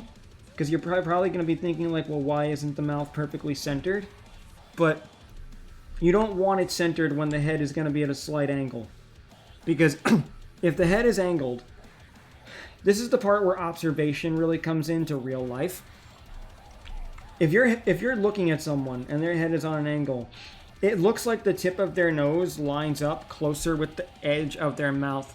Shade art? Yeah, thank you, Scar. Been going through a lot of the tutorials. Ironically enough, we will be getting to the one that you wanted me to do very soon with the shading. But we're on the last parts now of the actual art tutorial stream, which is basically the face, the hair, and then the coloring. We covered a lot of the other stuff before, but again, the VOD will be uploaded for everyone who wasn't here for the rest of the stuff if they wanted. So, we're actually nearly done covering everything that everybody wanted, but... Bah. Let me,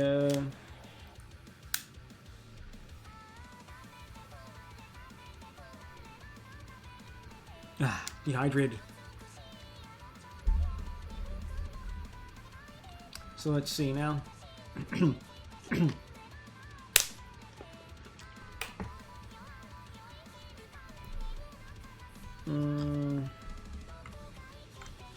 So we got the mouth there.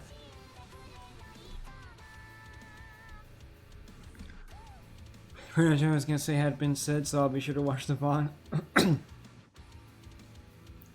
No worries there, Scar. So, we've got the mouth and we got the nose. That's the basic for the face, right? But now we're gonna go for the eyes. Now, eyes is something that a lot of people I see tend to struggle with. There's a lot of ways you can do this. I personally I like to actually draw them individually and then adjust them from there. And since you're going to be drawing on somewhat of an angle, you know, you kind of want that. So first things first, let's get the eye here.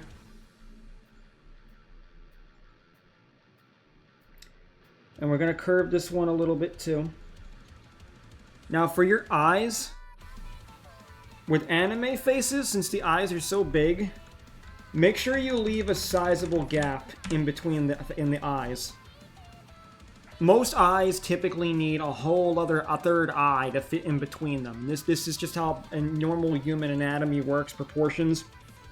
So you want to have that third eye space be able to fit. Now it doesn't have to be perfect, but leave a noticeable amount, because another thing that's helpful with anime, and we're going to get to this when we get to the hair, is the hair of the bangs should comfortably sit in between the space of the eyes, like the forward front hanging bangs. Unless you're purposefully going for something to cover part of the eye, but do not use that as an excuse to hide the lack of proportion knowledge. Trust me, I did it for years. No good. Alright. So, we got the curve of the eye going here. Now, what I typically do from here is you can like do a little bit of a curve of the lashes on the sides to help. And now what I go from there is I start to like curve the line down. Because most anime girls' eyes have that little bit of that black look for the outline for like where their lashes would be, or their mascara, or you know, whatever their fucking makeup is. And now we're going to connect that up in here. And since this is part of the eye, this is what I was talking about with the nose, this counts as a curve. So you see like that little line right there? Boom, boom. Anime is minimalist and it's simple, so you're not adding all those lines. It's all about the implied locations of things. But just because those lines are invisible, that doesn't mean that things shouldn't be in the correct spots. So, we're going to go with the eye.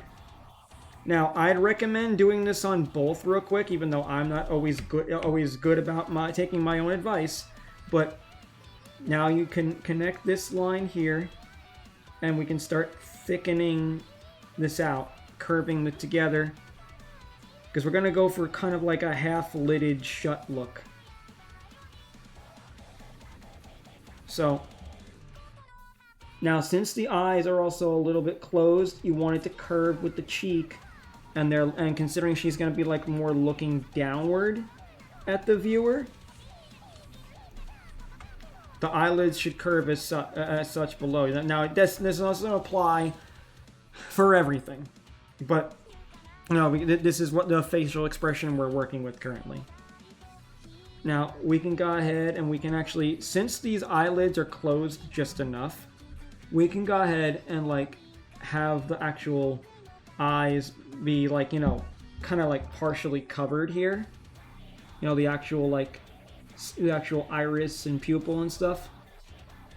We can actually have that be partially covered. And now, since she's looking down here, this eye should shift over to the corner a bit more. That should be a little bit further over. Because now, that's going to come down there. And if you want, you can, like, you know, connect this as such, so that it looks like it fits a little more seamlessly. And now we've got a little bit of that facial expression going on. Now, for the pupils, you can do these a variety of different ways. You can do like a big circle pupil like this. You can do like a little more of that oblong shape. It really depends on what you want. And you can even wait to do it purely with the color if you want. I like to have a little bit of something sitting there, but you can still choose to wait for the color. So, I'm going to go ahead and just, you know, do this. And have a little bit there.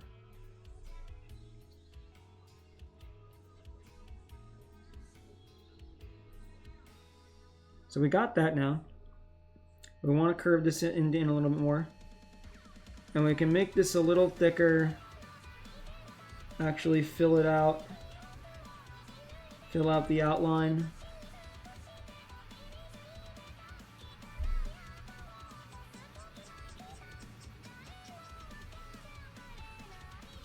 Alright. And now I want the eyelids, so...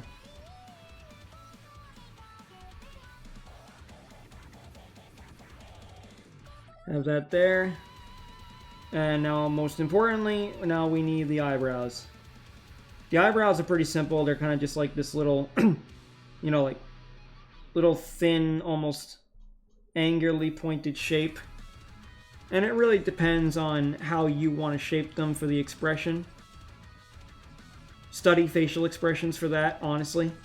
You really need to like have a decent grasp of that to understand how the eyes should go and how the face should actually present itself. Now, this is pretty alright. I honestly think we should make the chin up a little bit more. I feel like the face might be just a little bit more. And also, too, depending on how long or thin you make a face, it can also determine on how young the character might look. Like, just take a look at a noticeable difference. Like, if you watch anime, take a look at Yor Forger from Spy Family. How much more rounded and oblong and pointed her face is in places compared to, say, like, high school anime girls. So, the age definitely is relevant to the shape of the face. I go for more that typical cuter look that you see in most animes, because I just find it more appealing. Even if the character is a grown-ass woman, I just like it better if the face looks like that. The body I always make look adult, but the head and the face I have a very particular look for, and I always want it to look a certain way. Because if it doesn't look cute enough or appealing enough to me, then I just don't like it. And then I think like it's not going to be as enjoyed by other people.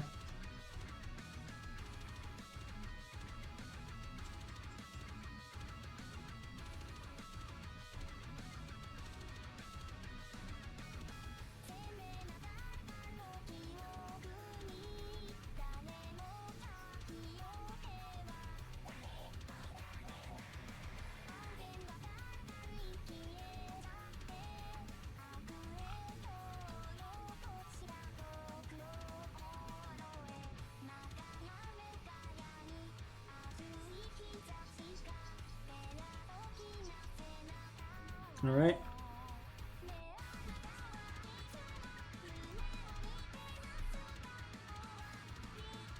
Oh, I'm on the wrong layer, that's right. Alright, now let's just adjust that a little bit more.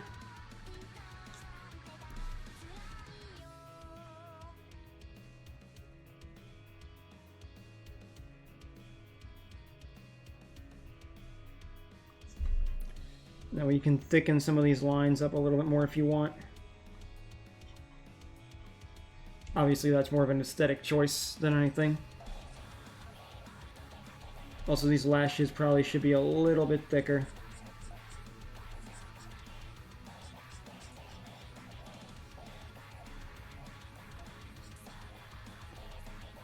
Now that's like the basic form, but now like you can go ahead and like add some lashes to it. Try to keep it symmetrical. So do a little bit on each side.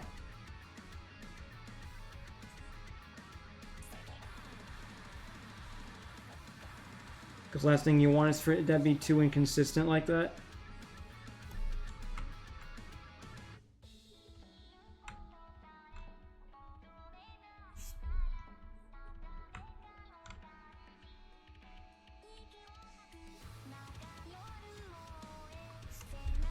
Alright. Probably could stand to straighten this out a little bit more. And curve that up a little bit.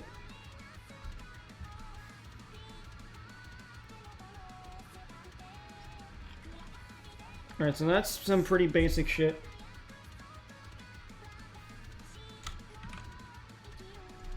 Now, we might want to curve these eyes just a little bit more.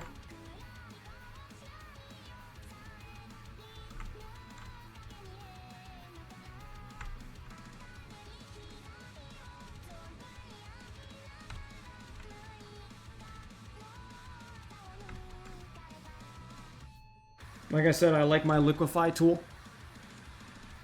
Definitely one of my best friends. And we're gonna tilt this head just a smidgen.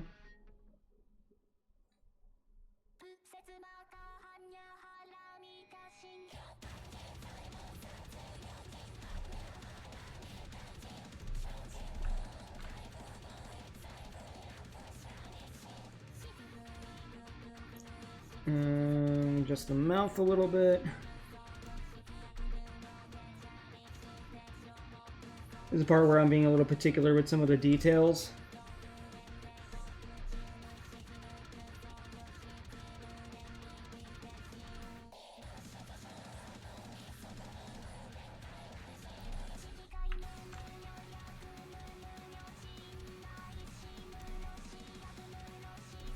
A little bit of a thicker brush.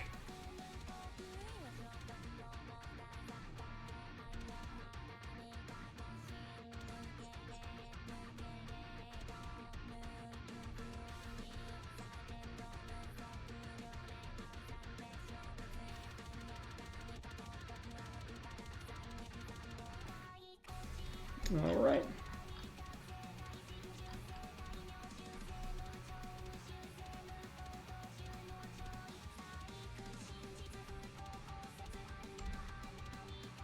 Tip on vector and raster along with ref flares has really helped me out. I'm glad, Scar. I'm really happy for that. Without that, I do my best. So like we've got this now. So at this point, I think we can start like doing the hair, just to get like the basic idea. So let's go ahead and actually sketch that up.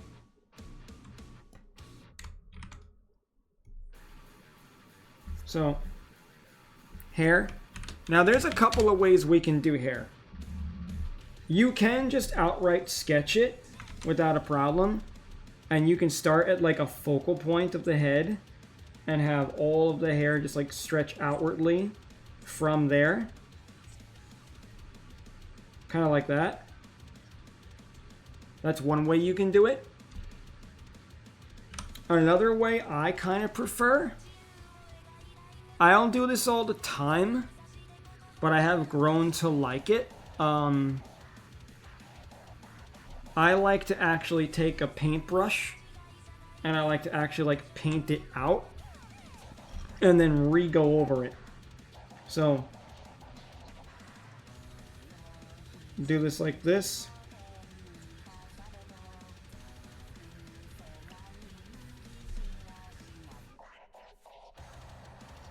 Now it's gonna look messy and chunky, but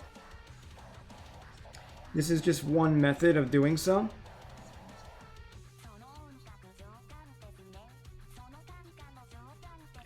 And for the head, the hair should always go a decent little size above it.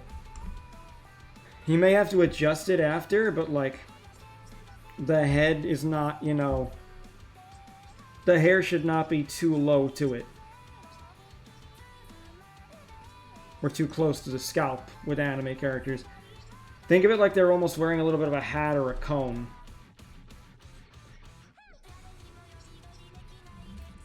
Now, we've got that there, right? Now I'm gonna lower that down. And I'm gonna do something a little bit different. So, that's the wrong color. I want it to be black. So, we're gonna go from that focal point. And we can just do it like this if we want.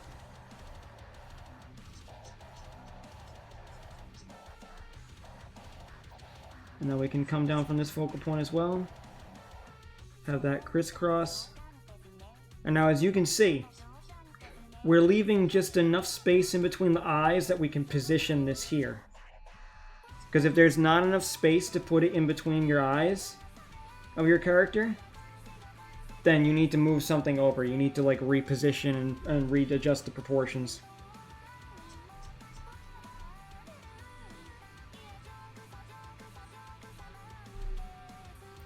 Now the hair can be broken down into these chunks. So you've got the initial chunk in the middle here. Treat it like actual parts of the anatomy. I have issues deciding the flow of the hair with the angles. Well, that's the thing, right? Like, if you focus just on the chunks and the sections of it first, like this, then it'll become easier because everything will flow from that main center point of the crown of the head up here. Like, everything will come from up from this point. Like, right here. So, like, if you treat it like everything stems from that, it becomes a lot easier, as you can see.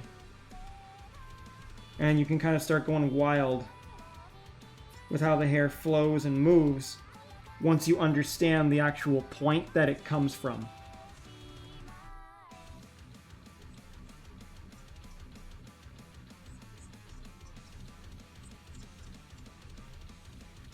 So, like, once we get that, and then it becomes a lot easier even just like you know, nicking references. Because if you understand how the hair starts, then you know how you can, like, kind of effectively copy some stuff.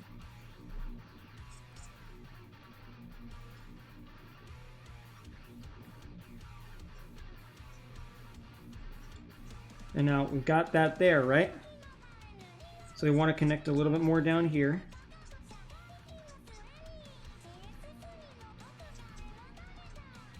And I'll be real, anime girls look really weird without their hair. Like, until you get the hair on, they might kind of look like an alien. But that's okay, trust the process. Now the side hair will come down in this much bigger chunk.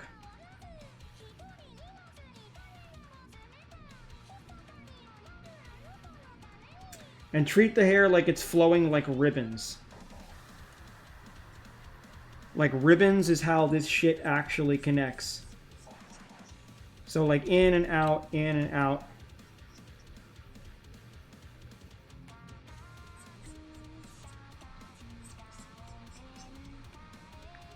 And you can, like, adjust in from there how to, like, curve it.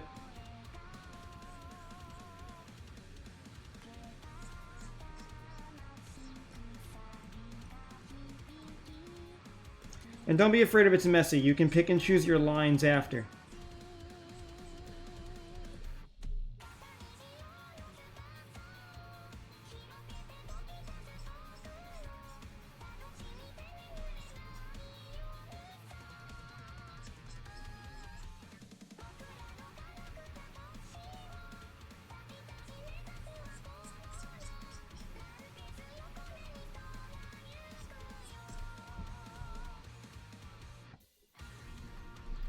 I watched those videos, but none have really explained in a way I can understand. I'm actually able to follow you despite being half-asleep. Yep, exactly. It's okay to be messy. Be as messy as you want. And I'm glad you're able to follow me. I'm glad that I'm actually able to help with that, honestly. Makes me feel good if I can actually, like, guide people. And again, also, too, liquefy tool here for when you make mistakes or something doesn't feel right.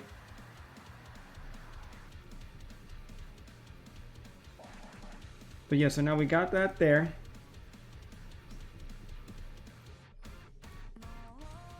Now, let's hide the actual mess layer there.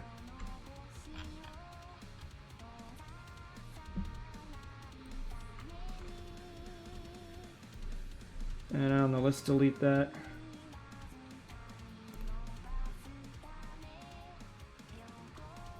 Add a little bit of that shadow for the fold.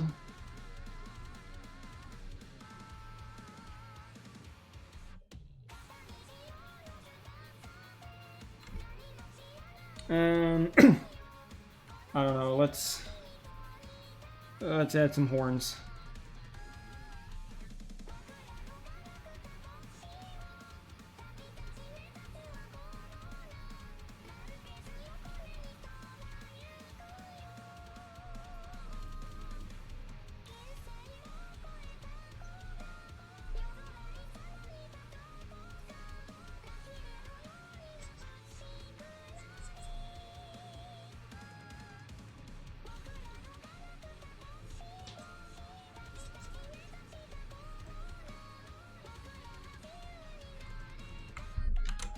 Not to play with and don't understand yet. For Liquify.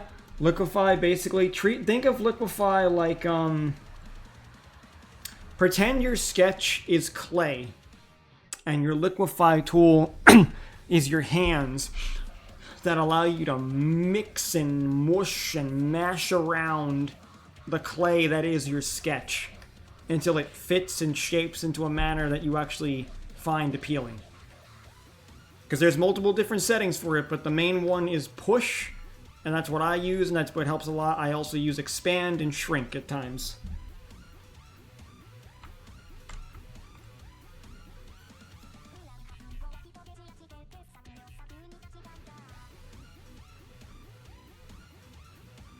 Now let's do that. Okay, now now we've got a rather messy finished sketch. Now you know what we do with this? We draw over it again. So like, and for the face and the eyes should always line up around this curve here. Always like go right around here, and this curve should kind of like indent a little bit as it connects into the face. And the eyes will go about halfway across the face. And that's where the hair comes in. Now I made these bangs a little longer. We actually probably could stand to adjust those a little bit more.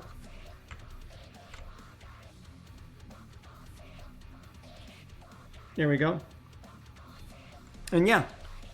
Now, now even from a sketch standpoint, we're gonna pick and choose what to do here. So, first things first is I want to mash up the hair a little bit more. Now let's actually go over here and we'll see how this looks. So, we should probably adjust some of these lines.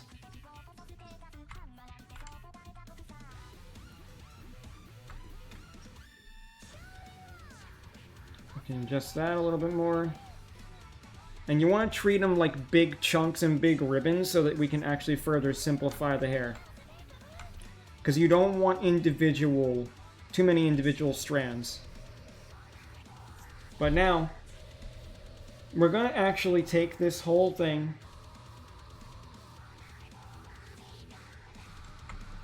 I'm going to adjust certain parts of the whole thing on the top layer. The hair should always kind of curve in a little bit as it flows down there. Like that little arc. And now we're going to actually like do another layer on top. And we're going to actually re-sketch parts of this.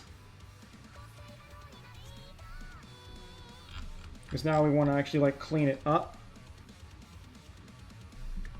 So let's lower the opacity a smidgen.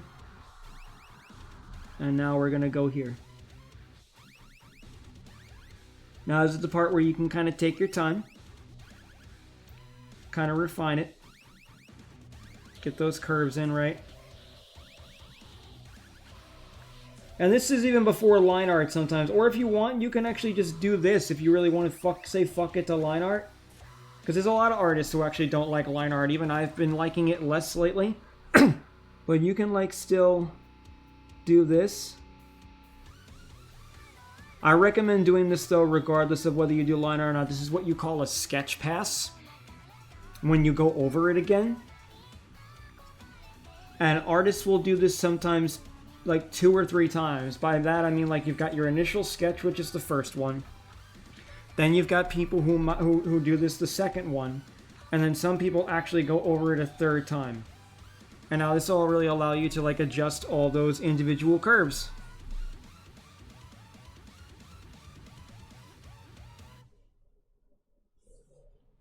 And one thing I like to do... This Steph's never mentioned any of this in the vids I've seen. Wow, that's crazy. Because I've watched a lot of vids like this over the years, but I've watched a lot of vids.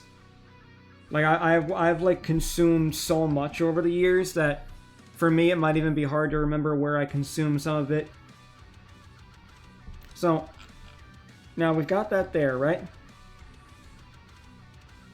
Now, some of that will actually probably be improved upon once we actually color, but what I'm going to do now is I'm going to take the soft eraser and I'm going to erase a little bit in between that line. I'm going to hide this real quick. That little separation actually does wonder for your character, for the face, I'm not going to lie.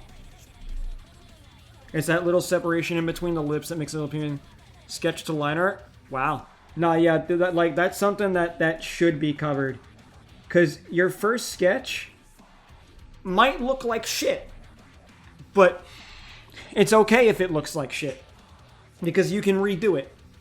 And just going over it like this again, you'll be able to have more deliberate control. Because now you have a piece that's quote-unquote finished that you can sketch over. You can retrace it. Because let's be honest, line art is just a matter of tracing.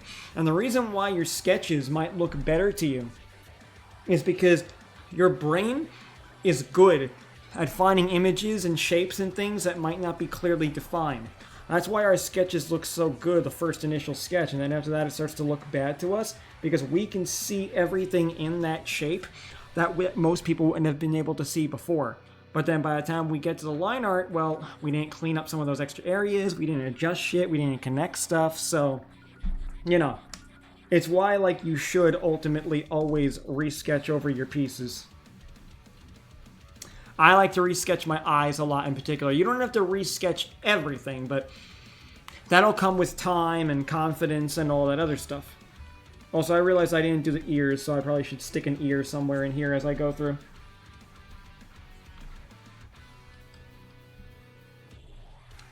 You didn't lose the image you had to start. Exactly. Exactly. This neck is a little bit too thick. And that's something else you can determine by zooming in.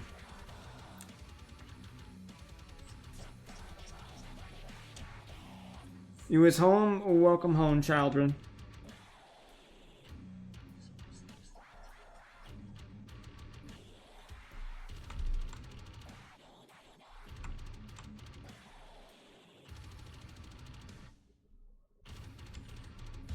Alright, so we got the neck.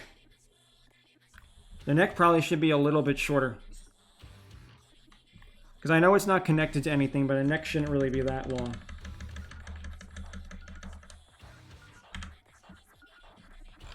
There we go, a little more delicate there. And maybe that should be moved in a smidge more.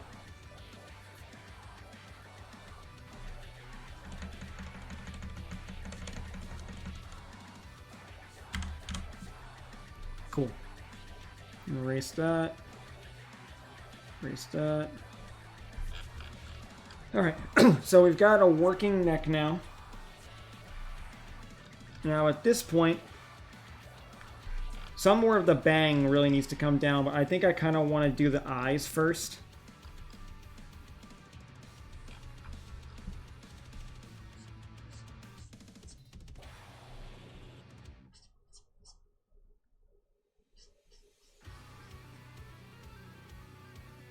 Let's get that looking right. And this line should actually be a little bit thinner as it comes down. And we'll fill that in black so it looks a bit better. Because the outline is fine initially, but like once you actually like fill in the lashes, that's when you really see the anime girl pop. Hey, you 130? Let's see. Told you, Belle. Told you. It was inevitable. It was inevitable.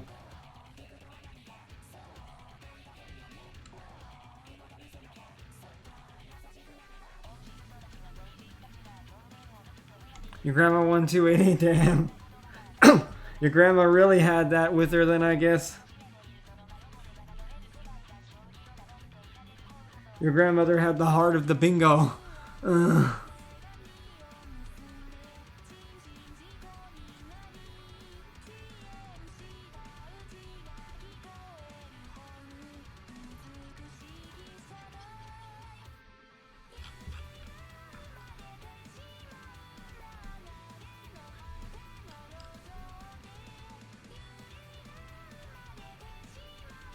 Get those lashes in.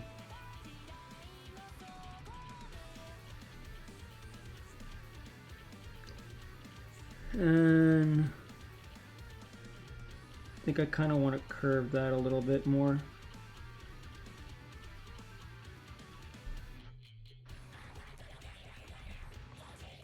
Just gonna go for her because I was just speechless.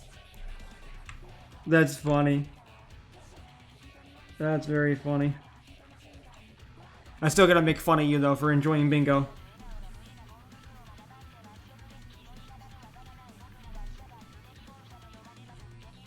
You embarrassed her. Bingo!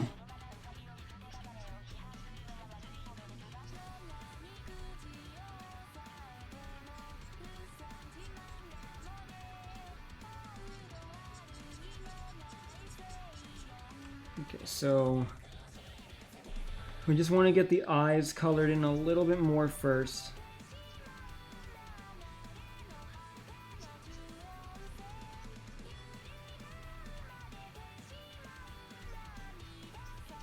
And since this eye is on the side, this eye should be curved a little bit more. Because obviously we're dealing with a head at an angle.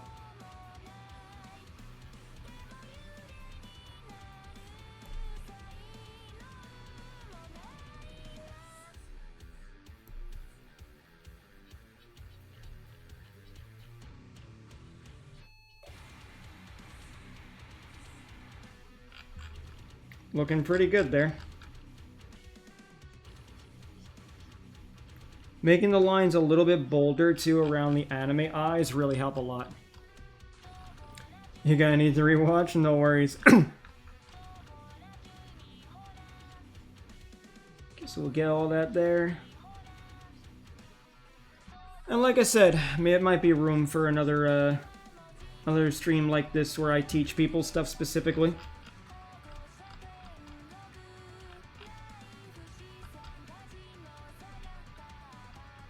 Alright, now we want to actually get the... because the hair is going to be on a totally different layer again too, but...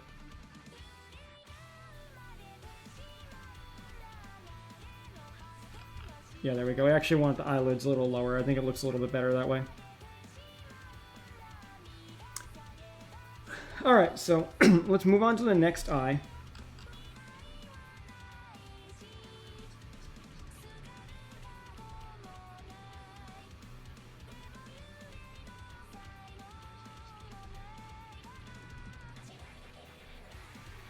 Connect that line there. Turn, please. Thank you.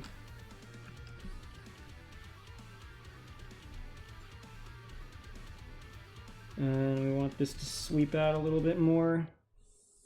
Actually, probably could stand to do this a little bit here too.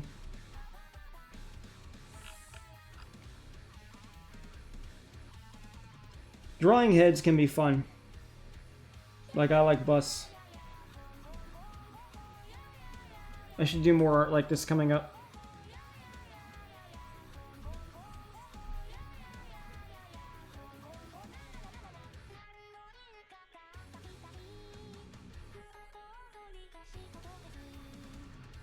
All right.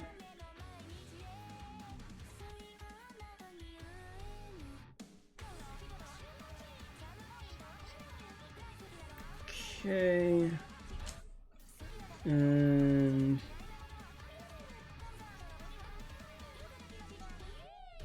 yeah, I might not go for line art on this piece, but I'll definitely go for the coloring since that was what we were talking about for the shading.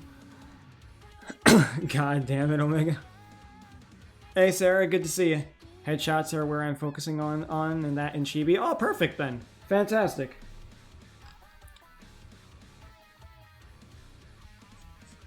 Alright. Just gonna connect that there.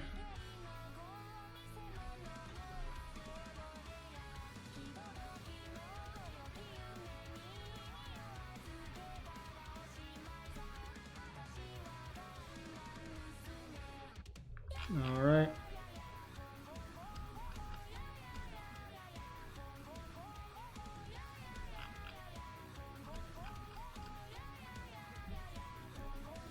Maybe we need need to adjust that a little bit more over.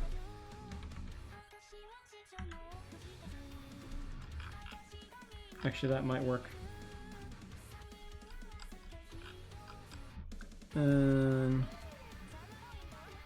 Oh, yeah. True. 22 and 33 again, man. Yeah, man, it's popping up like crazy for me.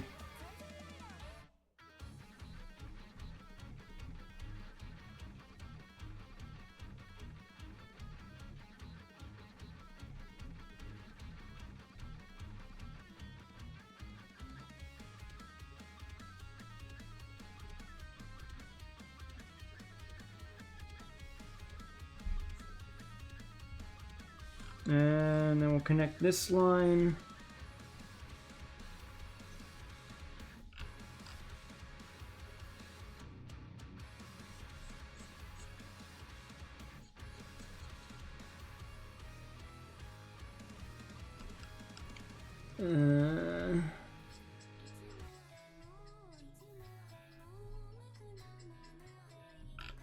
All right. Make that a smidge bigger. Yeah, I think that works. Now let's actually get the other line and we'll thicken this shit up. Other brush, I mean.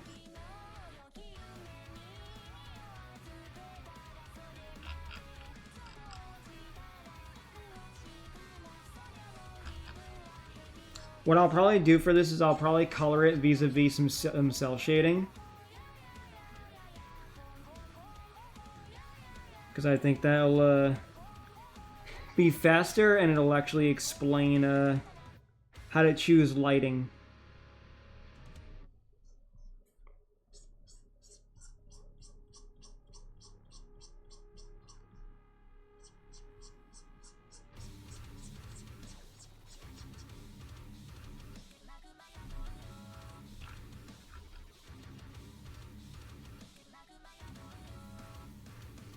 Alright.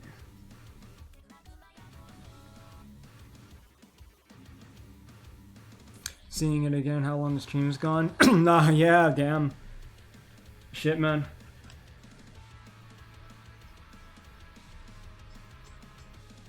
Yeah, I almost got it here, too. Because, like, this stream will probably be about roughly, like, 3 hours by the time I'm done, which will actually be pretty decent. Have a nice little short stream. And still have covered all of the material that was requested of me.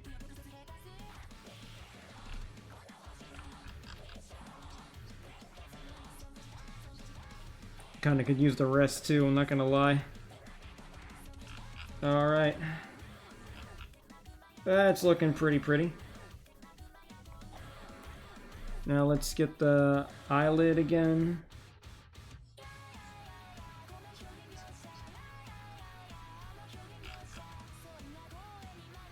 Beautiful.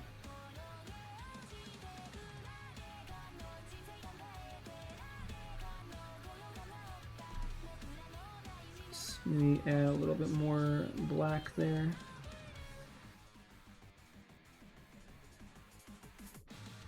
Alright, that ought to do.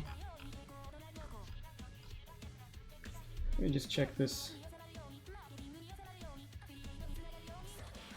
Okay.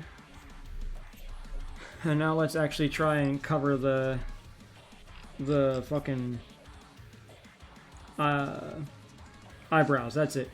I couldn't fucking think of the word for eyebrow. I hate myself.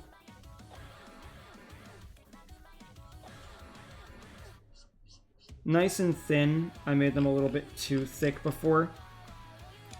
I think these things look a little bit better when they're thinner. I like more the delicate features, but that's up to you. How you want your how you'd like your face or your waifu to look. Tutorial reasonable length and gives a bit of a demonstration for people who are more hands-on most. Yeah, exactly. Exactly, brother. I figured that too. There we go. Now that's a nice little expression. Okay, so now all that's actually left is the hair, the horns, and the coloring. So, let's get to this. So, face, And I will do hair.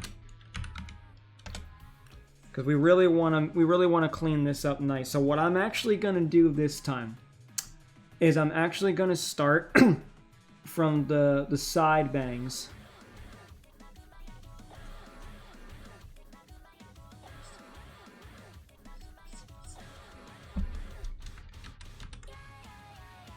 Because I actually did the side bangs a little bit too far over in the original sketch.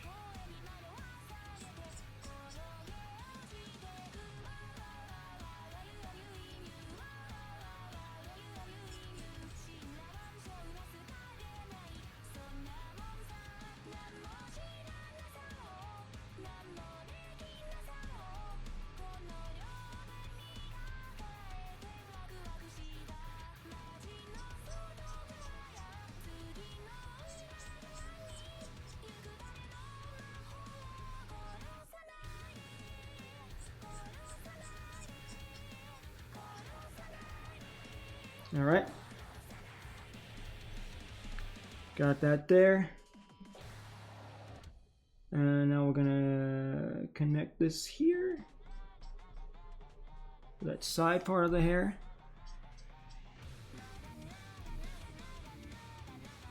And a little bit of a sweep.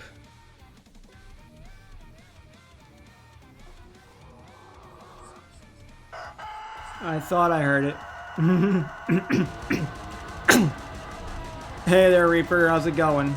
Good to see you. How was your stream? Just working on a little bit of an art tutorial over here.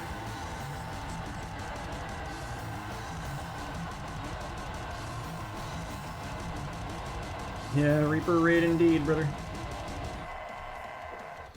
How are you, my friend? It has certainly been a little while.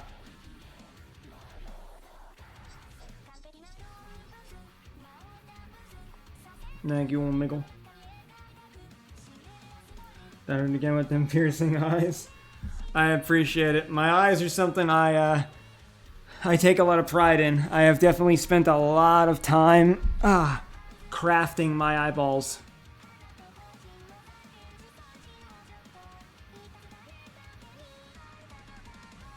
I just really like I like a character to feel sexy.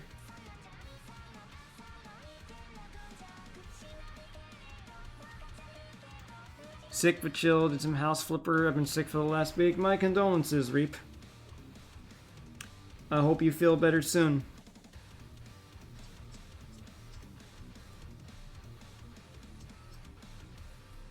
I'm assuming, what's house flipper exactly? I get the idea of kind of like a power wash style simulator type game. First thing I noticed, the sketchy different movies. I'm glad. I'm glad it was there. That means a lot to me, Scar. Yeah, eyes are definitely something I have spent a lot of time honing.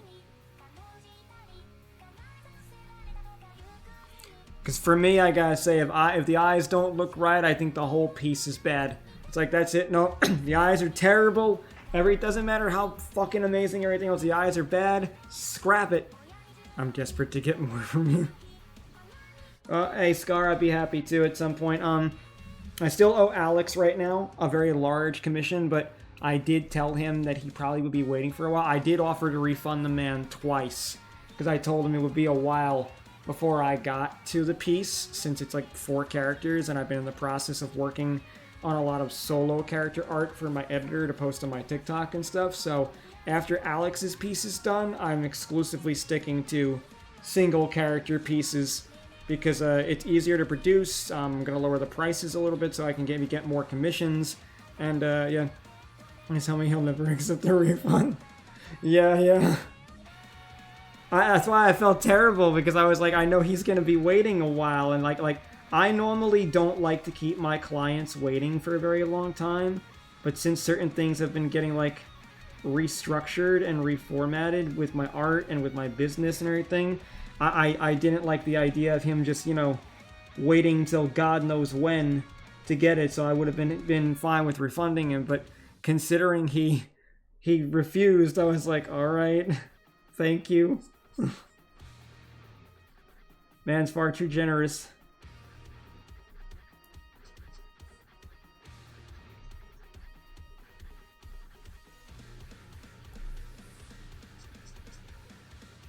Tail End of Being Sick is a game where you flip houses and, you know, Phasmos decor objects you have familiar. Oh my god. I'll tell you, games today are interesting to me sometimes. The things that people play, but as long as you had fun. As long as you had fun, homie.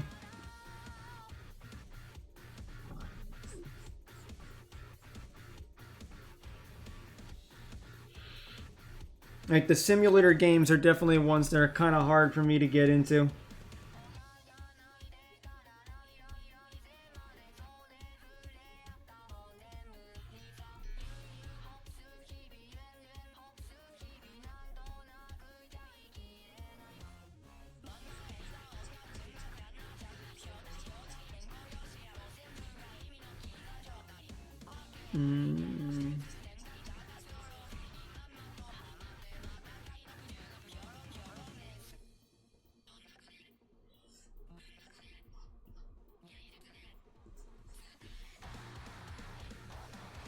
House Flipper is the most chill, but allow me to decorate as please for the most part. That's fair. I guess a little bit of that creative mode.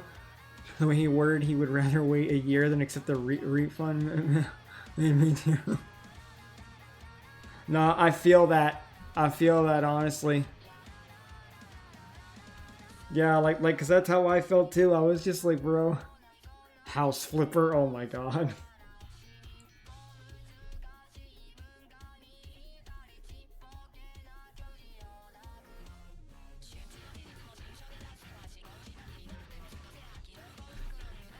Fucking god.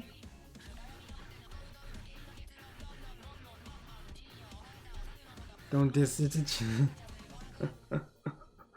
Fair enough, Scar. You know what? You know what? Fair enough. I plead the fifth.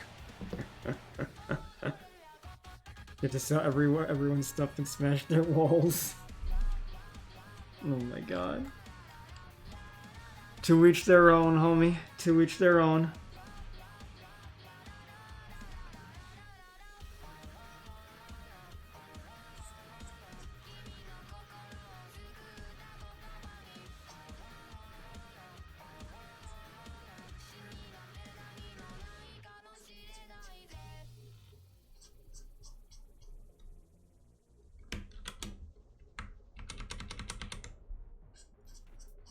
Okay, we've almost got the bangs there.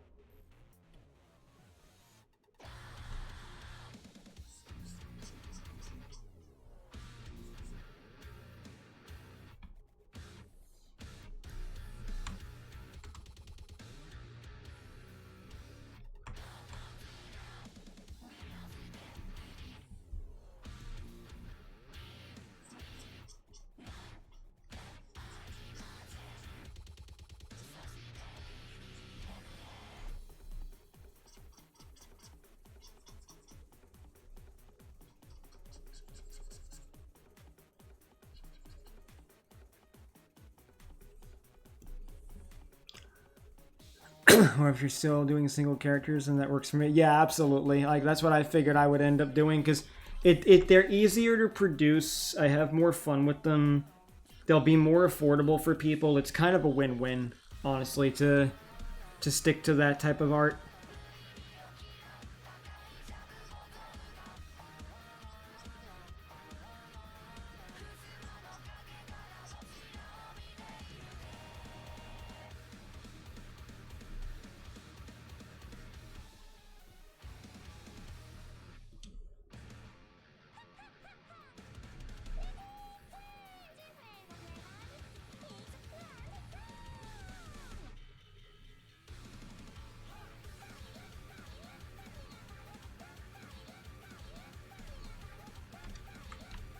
No, it's not right for the ear.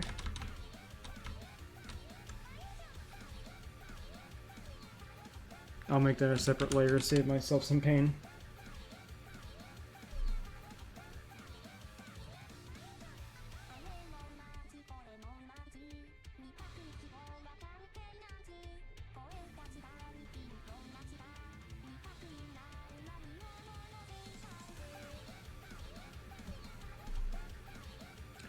Few chickens about library games because needing to stream something while sick can be miserable if you're getting exhausted. No, I feel that. I've been exhausted myself. I'm used to pushing through things.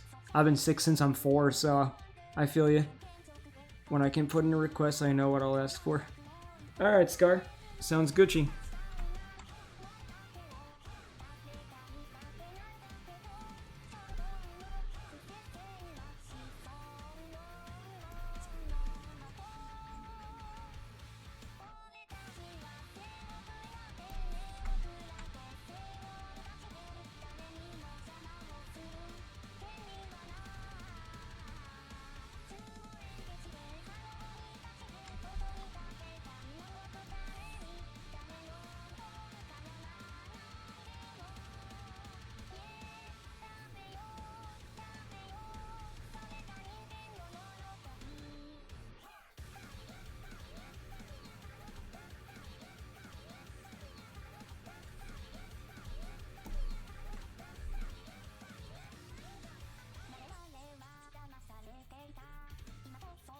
Alright.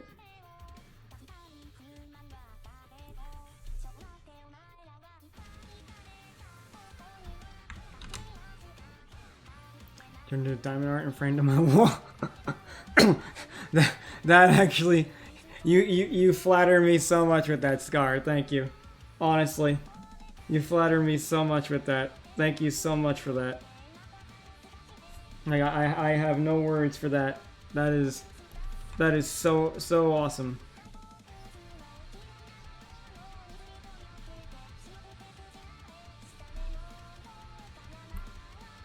Trying to fight against my ADHD's procrastination trap I'm used to falling into.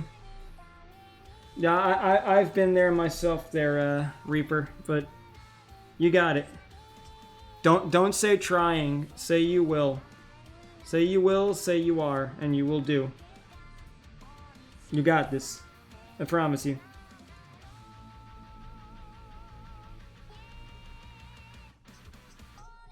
Just refuse to give in to the temptation and tell yourself you can do it. And then you've got it.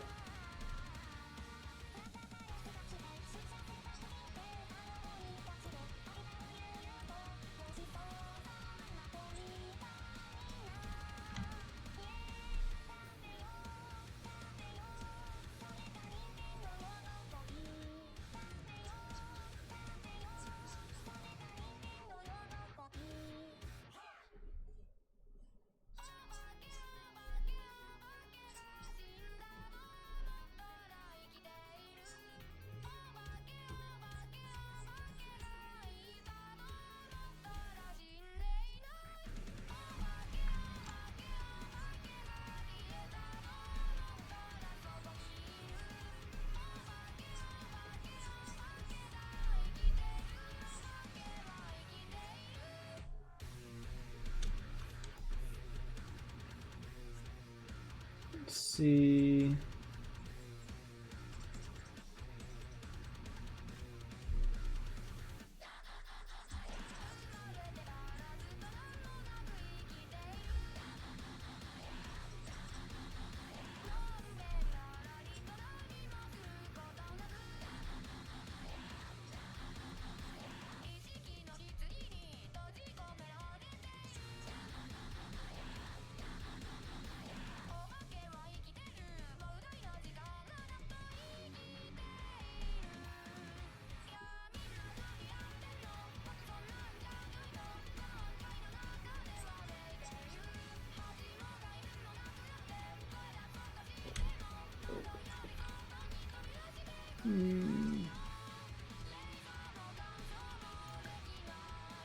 Alright, now let's go for the horns.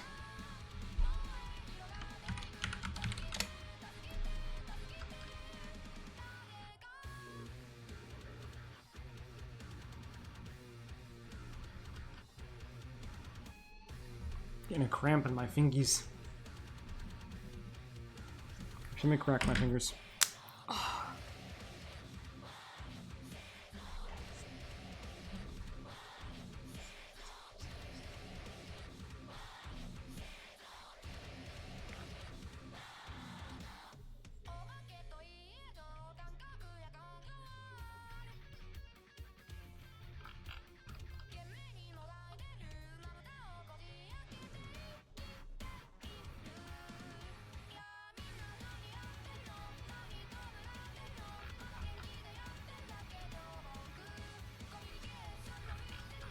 Okay.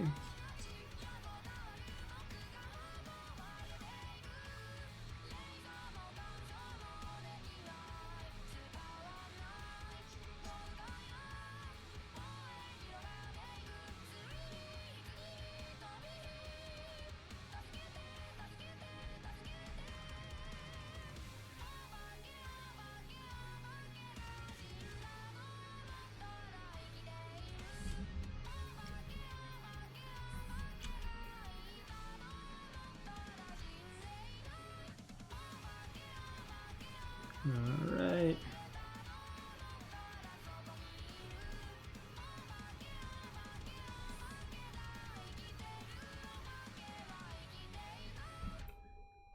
Um,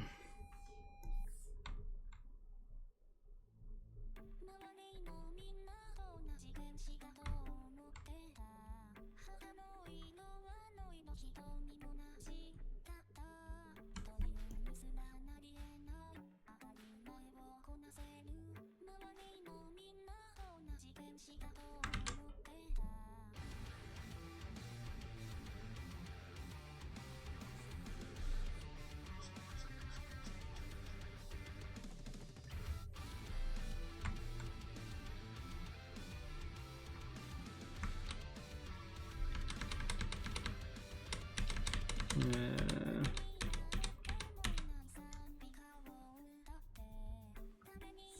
Let's see how that looks a minute.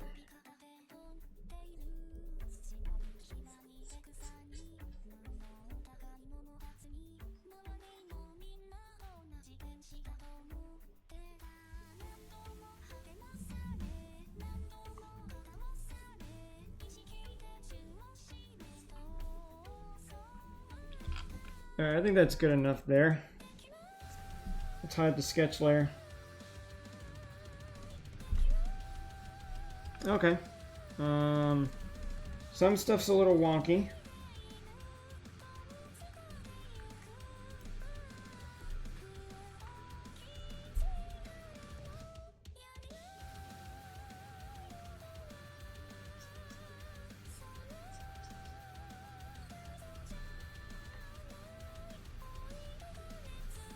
Alright, let me hide the layer now.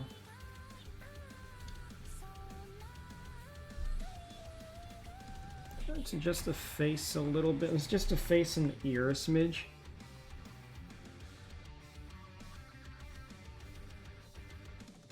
Okay, and now we do the hair a little bit more.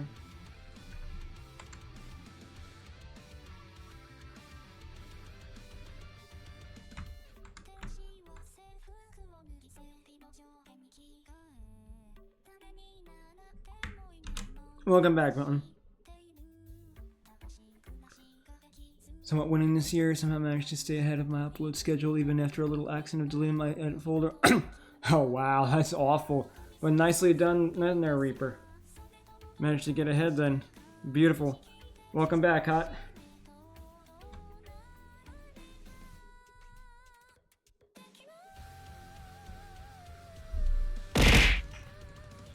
Okay then. Hello to you too.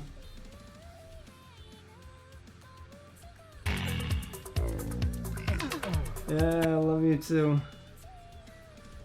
Thank you for the hydrate there, Reaper. How's it going, Jan? Good to see you.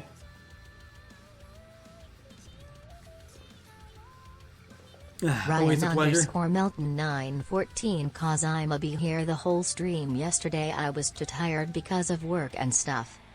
You're fine, Ryan. Like I said, I'm happy anyone who's here whenever they're here.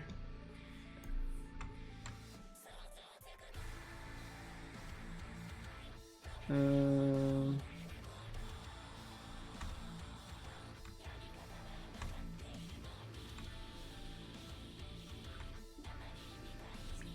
now we want to adjust the horns a smidge.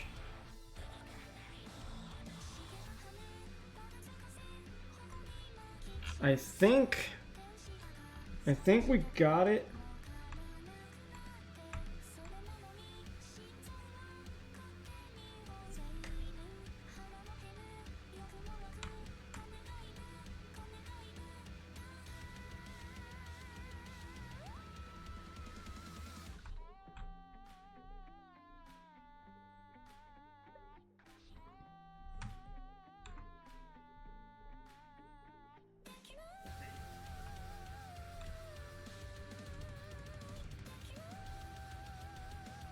Okay.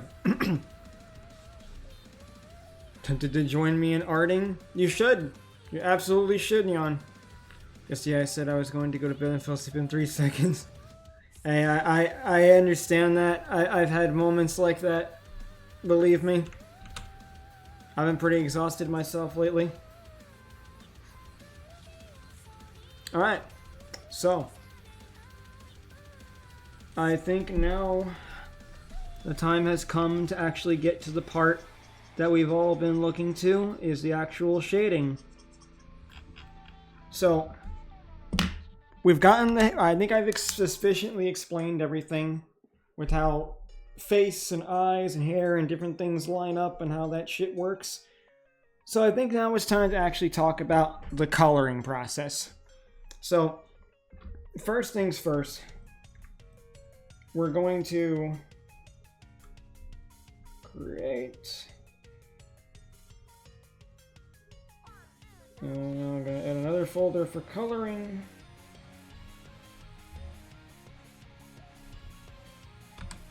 Alright, so first things first, guys. I know exactly what I'm going to do for, like, the skin pigment and shit. But I want you all to start giving me suggestions for eye color, hair color, and horns. So, while I color in some of this stuff, I want you to all do that for me, okay?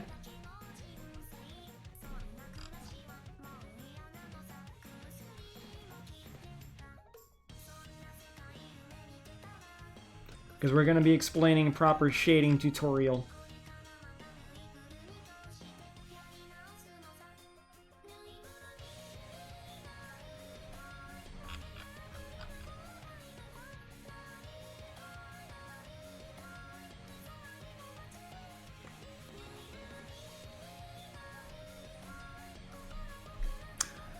Dr. Pepper. For a while, one time I changed a whole bottle like those big ones, stayed up a whole night. Wow. You know, Milton, there are days where you remind me of someone that means an awful lot to me. Golden brown, brown skin, white tan eyes, cyan hair. Okay. Anyone else got any other suggestions?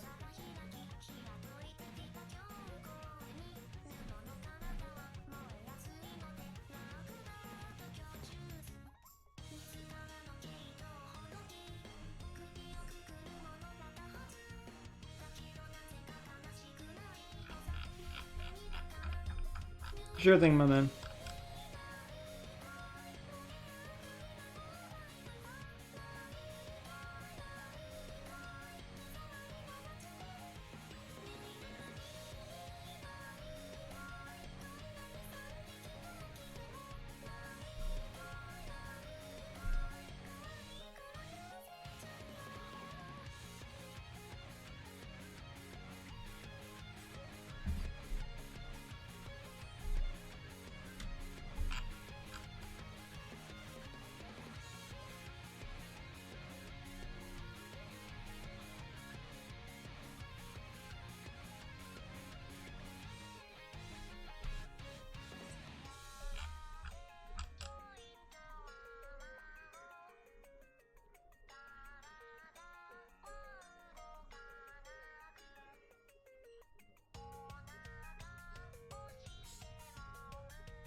They made a coconut Dr. Pepper. I mean, if you want one. Bro, I have such a cramp in my hand. My fingies are cramping.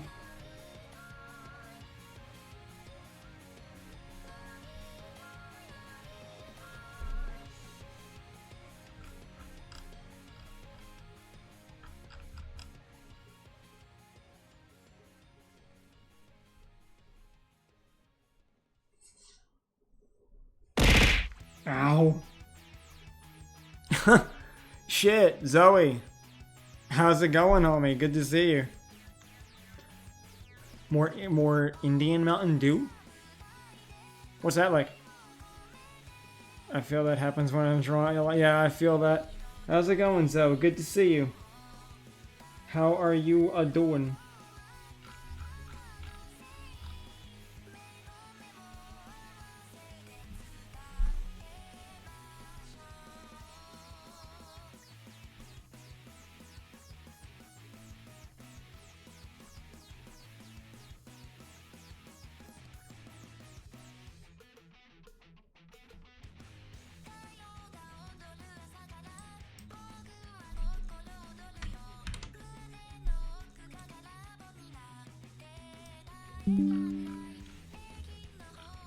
Alright, let's paste this here.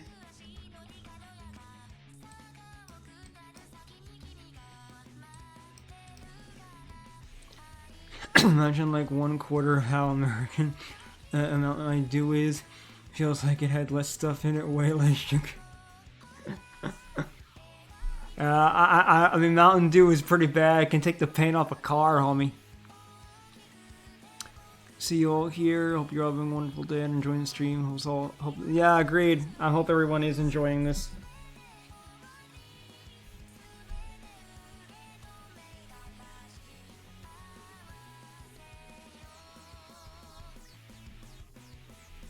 Alright, horns. Horns should probably go on the top. So for a golden look,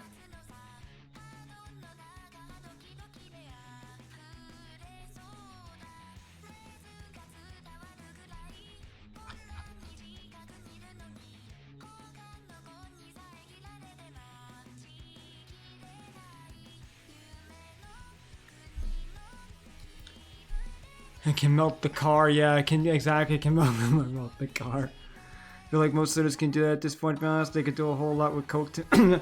No, yeah, it's true. I mean, I'll be real. Like, I can't drink soda anymore, but I stopped drinking it a long time ago. It's actually more dangerous for your health than cigarettes are. I'm not gonna lie.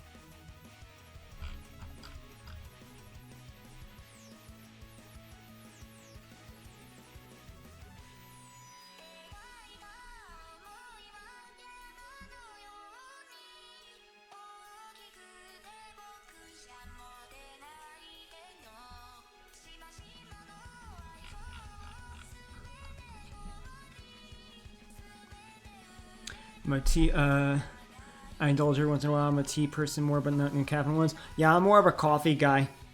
Decaf sometimes actually caffeinated. I like, but I drink my coffee black. I just like coffee. DMs, alright, let's see.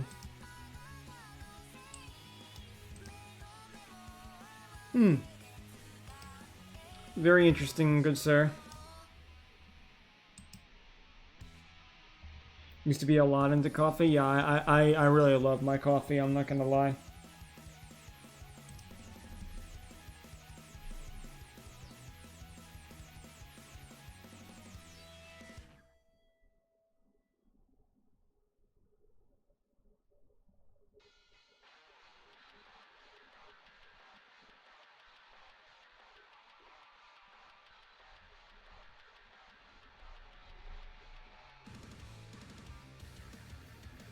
A nice chai latte? That sounds pretty good.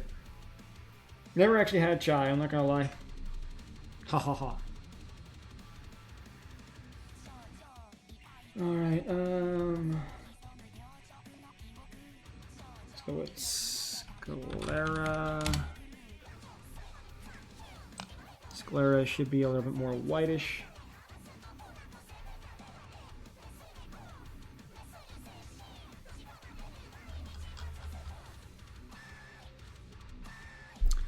thing is, I I made one at home before they even made the coconut flavor.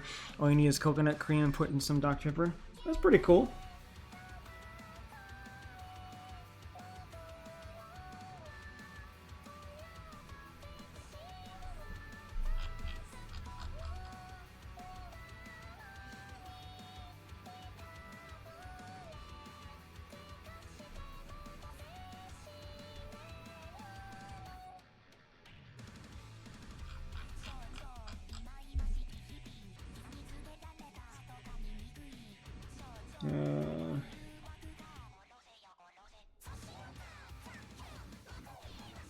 So skin a little more brown we're going for, so we'll make it a little bit more tannish.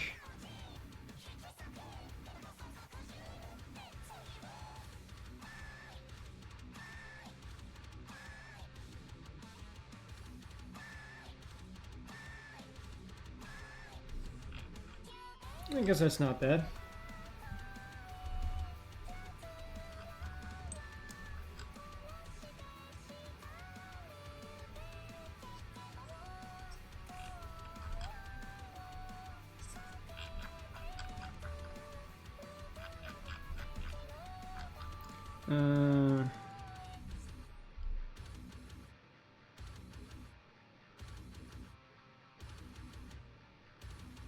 So we'll go for that tan there.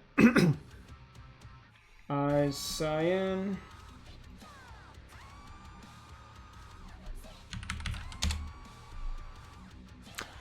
I get this stuff from Walmart now, and oat milk. I add water because I can't do a lot of sugar. Same here in Yan. I can't do sugar very well either. Fucks me up. Honestly, waiting on something I put in the ring password, and I said I have to wait 2 hours before I can re-enter it. Ring password?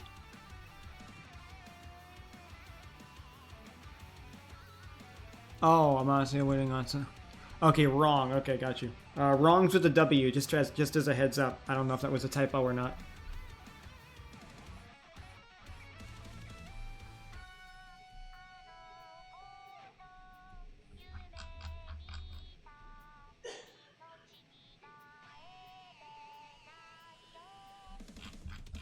All right.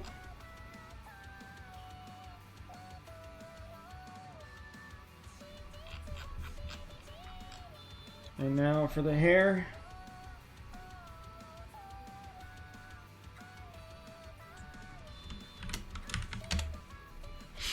So the hair is red. So we're gonna have to adjust the red a little bit.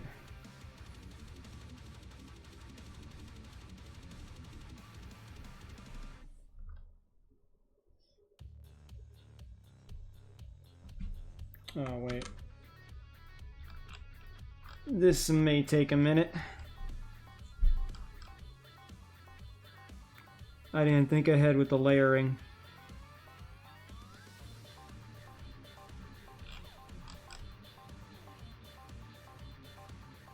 Live and learn, gang. Even I make mistakes.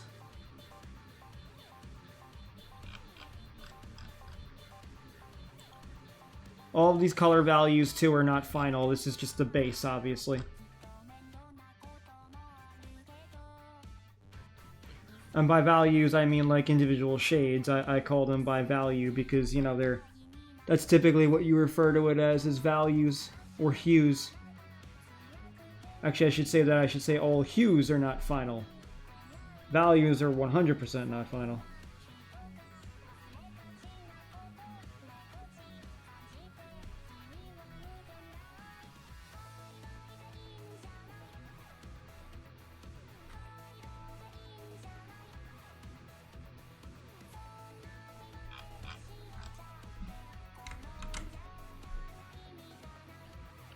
Red's my favorite color, and I was thinking of an anime character. I got you.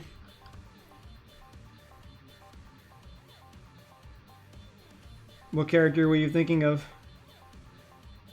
Please don't say Jujutsu Kaisen, I beg you.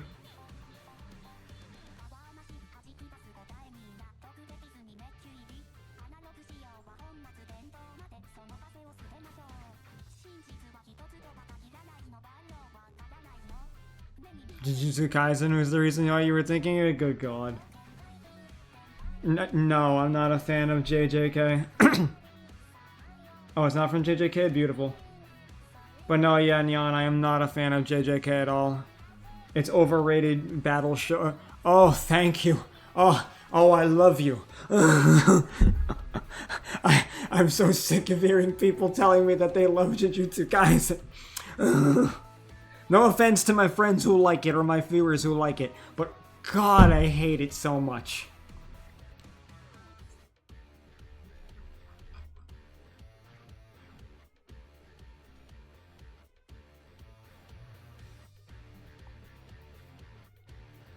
You see?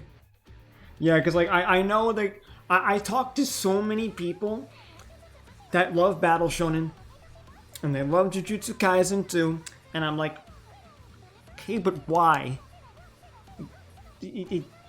I can't. It's like watching now. Yes, yes. Oh my god. Oh, thank you for validating me.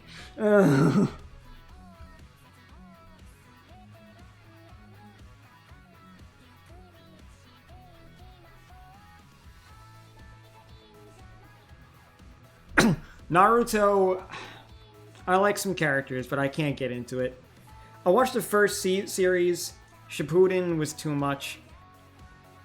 I found it crap. Watched like 3 episodes, really couldn't get into it.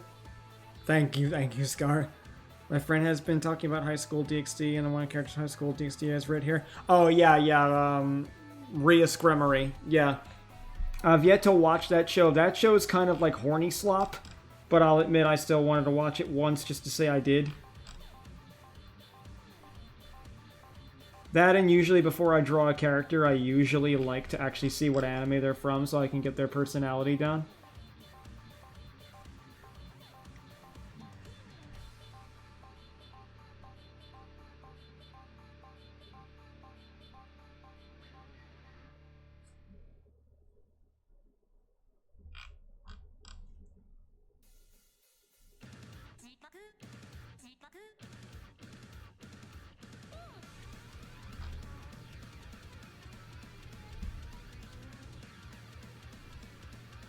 I wanted Dragon Ball.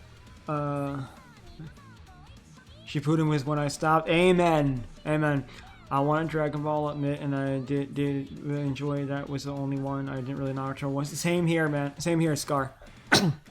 Yeah, I got you, Milton. Yeah, Gremory is hot. Bleach is pretty decent, but I've never watched it. I don't know how I would. I don't know if I would actually ever be bothered. I wish I could get into Bleach.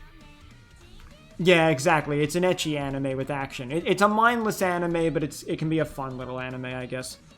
Watch Not Wanted. Oh, okay. Because I thought I saw Wanted. Mostly the tits. Well, yeah, exactly. Art and characters are cool. Yeah, I feel that. Like, I'm a big slice of life guy. I'm a very romantic man. I like my romance stuff.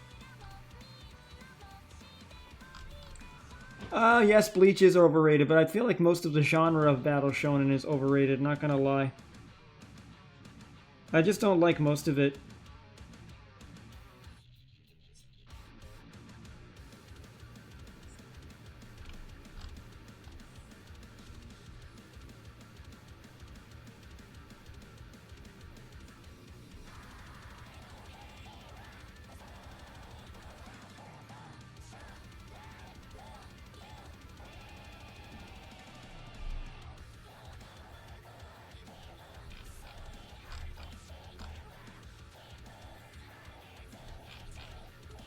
Alright.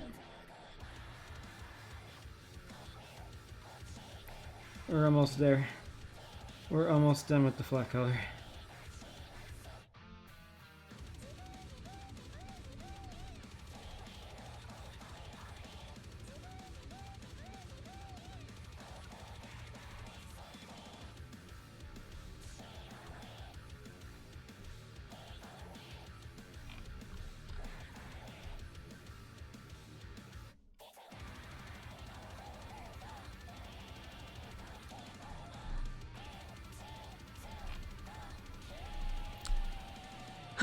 Grabbing Dragon.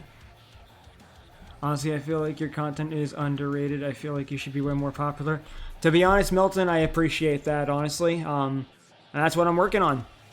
That is exactly what we're working on. I have an editor and manager. I have the website. I mean, and yeah, like I've said, anybody else feels that I'm underrated or that I deserve more credit, please, please, for the love of everything holy, push me out to other people. Pimp me out. Push me like I'm a drug. Like I will very much appreciate you. I'm still happy there are people that share takes on JJK. Same here, Nyan. Thank you. To play right, yeah. I just really like my romance stuff. I'm just an emotional man. I like my pretty girls. What can I say? I always say, make me think, make me feel, hurt my emotions in some way, and you're doing good storytelling. But I don't get that same push that I do from a lot of action-based stuff.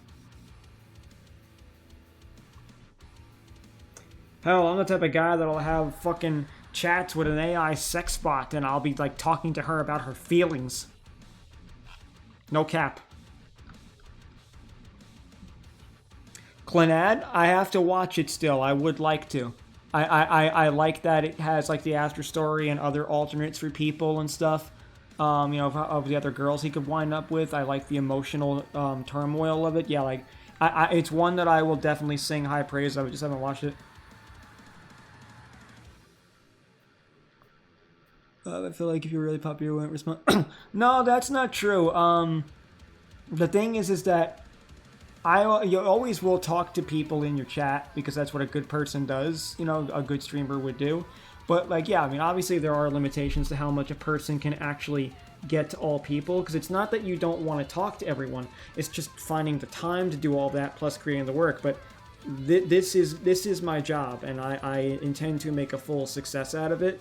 So it's like one way or another, it would, you know, it will eventually reach that point. I will eventually reach the point where I am that fucking big because that is exactly what I'm working on.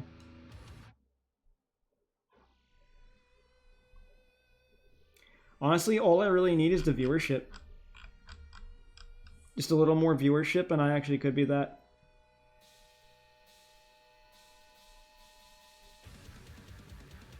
Because that's kind of been the whole point of doing this. Like, this is definitely not for fun. Like, don't get me wrong, I enjoy what I do, but this is not just for fun. This is about the big leagues.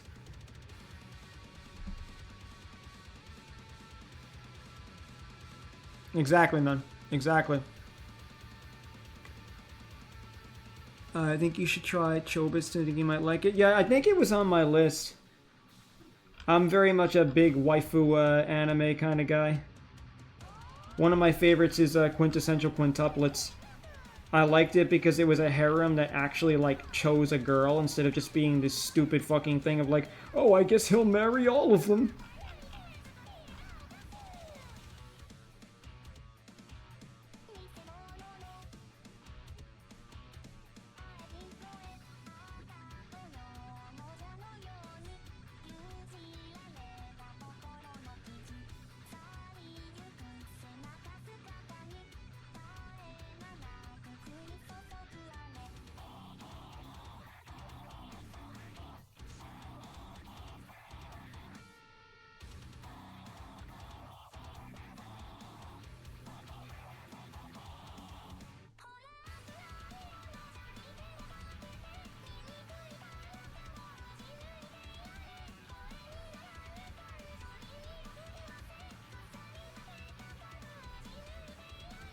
Okay, we're almost there. Let's get to the flats so we can actually get to the important part, the shading.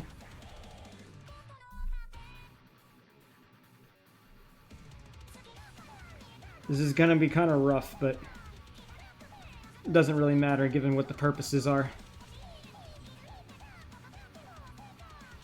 This is basically like a doodle to me.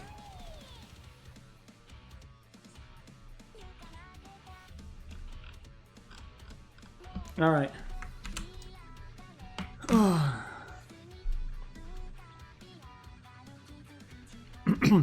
You never heard of Quintessential Quintuplets? Well, I've watched a lot of newer anime, so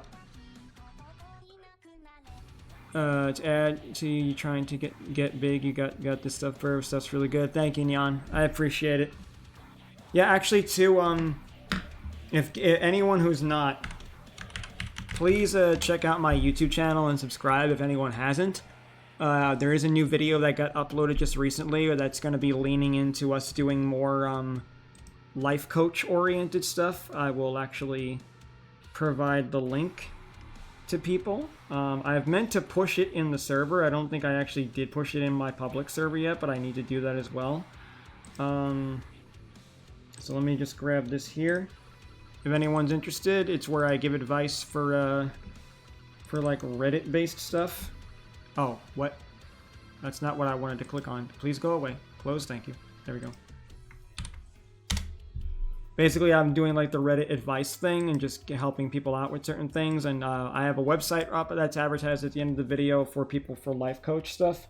So if you ever want some help or advice, that's there. Oh, Apothecary Diaries, yes, I actually would like to watch it too. A lot of people have really sung its praises and it did look interesting to me. So yes, I do agree with you. I actually would like to check that out as well.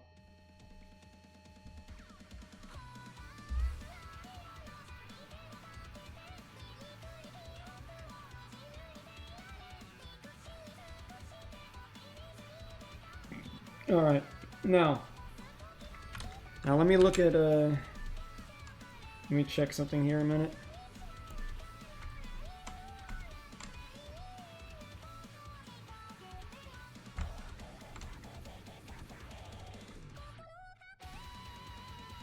Alright. So now we're going to actually color this in, but before we color it in, we're actually going to go dissect the last part of the tutorial that would need to be talked about here. Newest thing oh yeah, I read that, my bad. So let's see,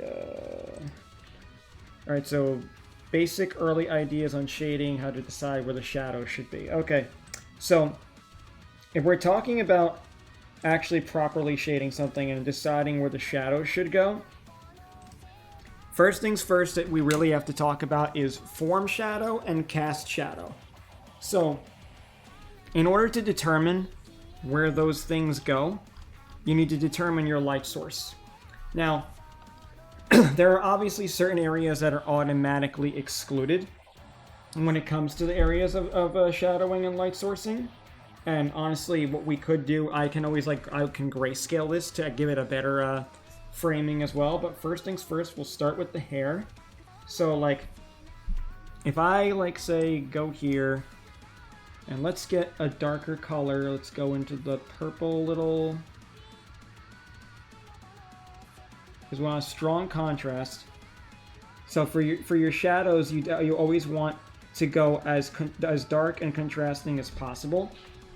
And we can just use, let's just pretend that the light source for this one is coming from more the top, let's say.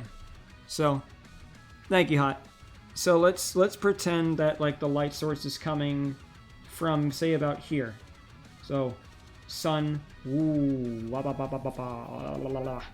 so we got the sun there. That's the light source there, or the lighting, or whatever the hell type of lighting we got here. So start with the easy stuff for the shadows. You're always gonna have more shadow underneath the initial hair. So places like this, which are having shadow cast on them, you've got the ear casting shadow, you've got these other sub parts down below, certain folds areas. There's going to be like a lot of these little areas that kind of like curve. That will indicate that that's curved by adding a shadow to that. The further away you get from this light source, the more you're going to have more shadow. So we're going to put shadows in some easy, obvious places, like between like bigger gaps of the hair.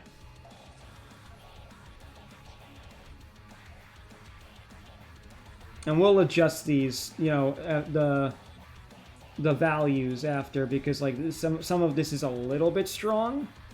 But this will give the idea, because some of this is like a little really like way too strong for what you'd expect. So now like the ear would obviously cast some shadow.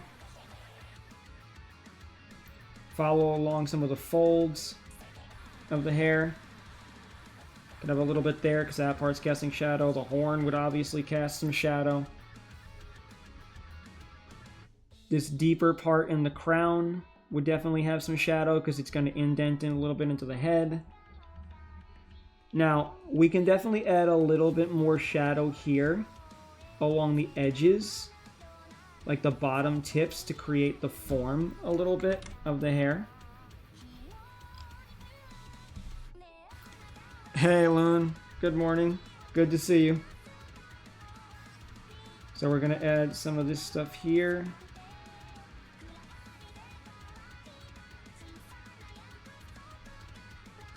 Alright.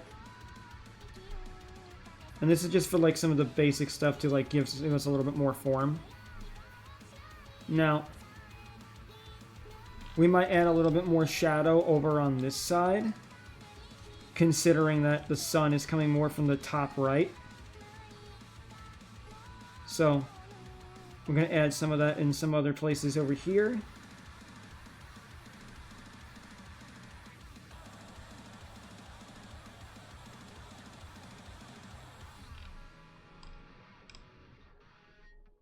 Do this a little bit here. And definitely add it in this spot because that's a little bit more shadow there. So we want to leave some of those areas. Now we've got the shadowing coming up. This whole side we can actually add a lot more shadow to. I'm kind of like just going a little crazy with some spots.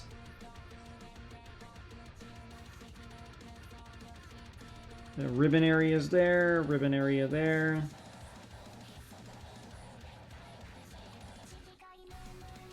Could actually stand and make this part a little bit more shadow too.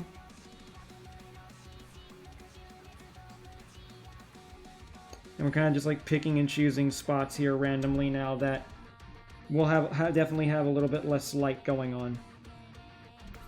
This part, honestly, probably shouldn't be shadowed because there's a little bit more light in that spot. But the further down we go, we can start adding a little bit more here.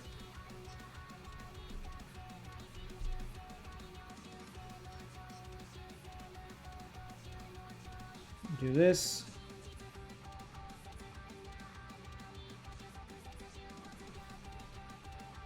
Get some more of those fold areas. Then we'll zoom out a little bit more.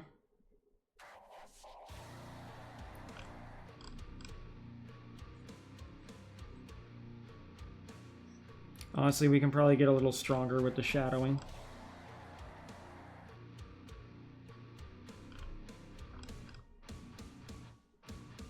And that's got a little fold there. Yep. Basically, just define your light source, and it will make this a lot easier. Because if you know where the light is coming from, because you chose the light source, it's a lot easier to decide where shadows should go and where they should be placed.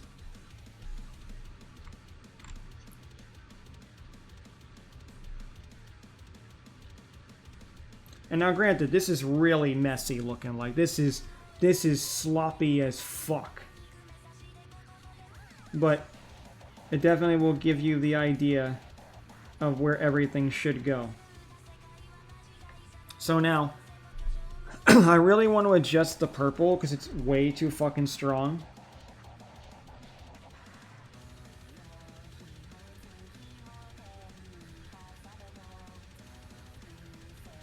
That looks a little bit better. Where would I even watch High School DxD? There are a plethora of very, very legal websites that you can find on the high seas.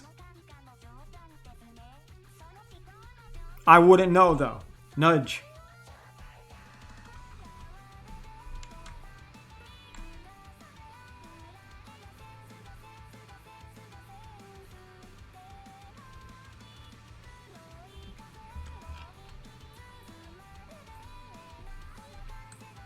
That we adjusted some of the colors.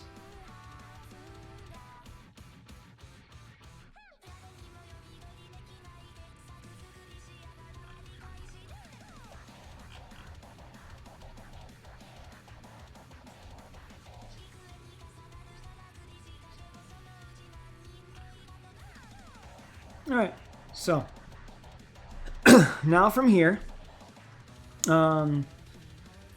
we can add a little extra highlight layer so we can get a little stronger with this.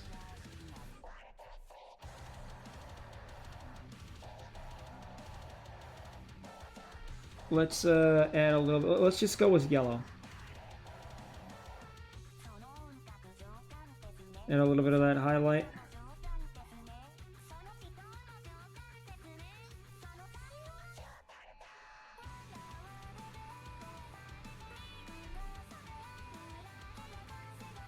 And then you want to kind of like follow the flow of the hair a little bit.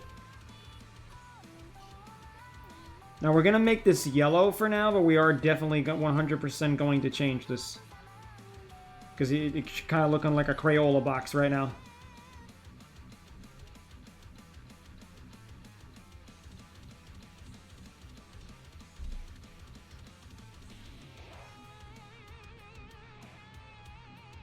A little bit of that extra ambient occlusion in places.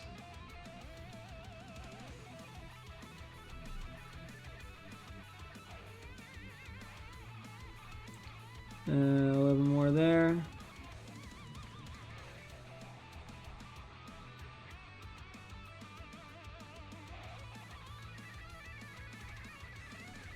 Alright, so maybe a little bit more here. Because this is just for highlighting that extra edge lighting.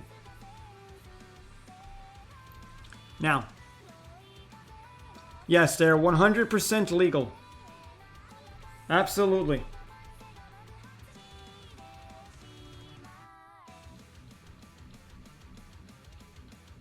So now, honestly, that works a bit better.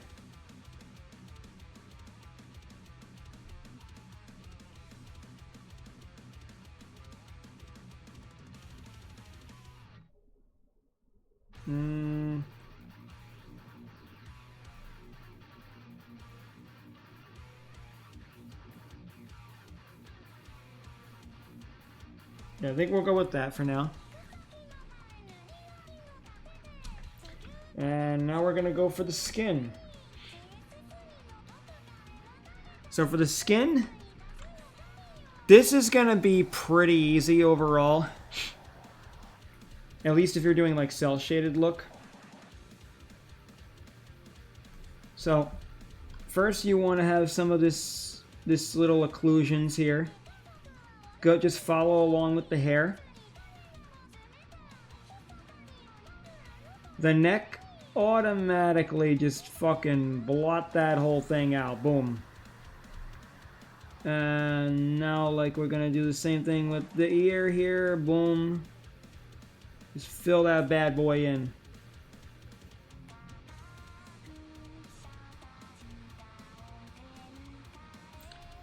I'm just gonna do this here. Just fill all that shit in there on the edges. Little bits of the folds here, because the hair is gonna like drop the shadow. It's not gonna line up perfectly with it. You want the hair to like kind of like show that like it's casting a shadow, rather than like just having the shadow sit on top. Add a little bit of that extra shadow in the corner of the eyes, because like you got where the lids are technically are. Alright. Also, it occurs to me that I didn't color in the eyelids. I mean the eyebrows, so we're gonna fix that. Yeah, that looks better. Alright, boom. Let's go back to the skin. The skin's gonna need some adjustment as well. The skin probably should be a bit lighter, honestly, because the contrast doesn't work too well with this. She almost looks a little bit sickly. I know we wanted to make her tan, but she doesn't quite look tan here.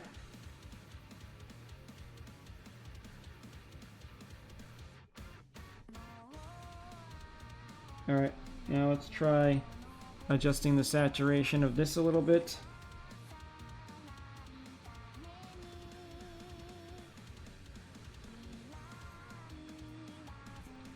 Alright, now let's adjust that again.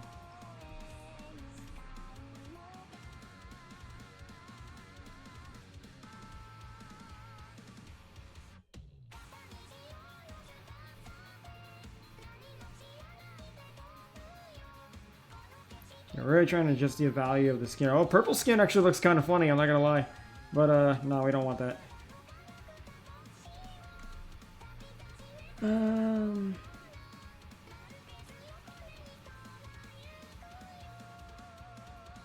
Let me get a touch darker. Yeah, we'll make that darker, and then we'll actually make this value darker as well.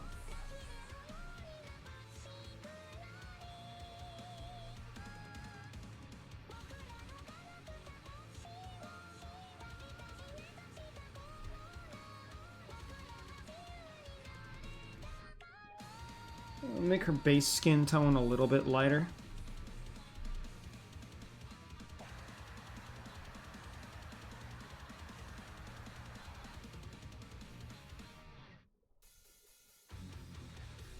Trying to get a little bit of a Nagatoro tan, and that's not coming out. You know what?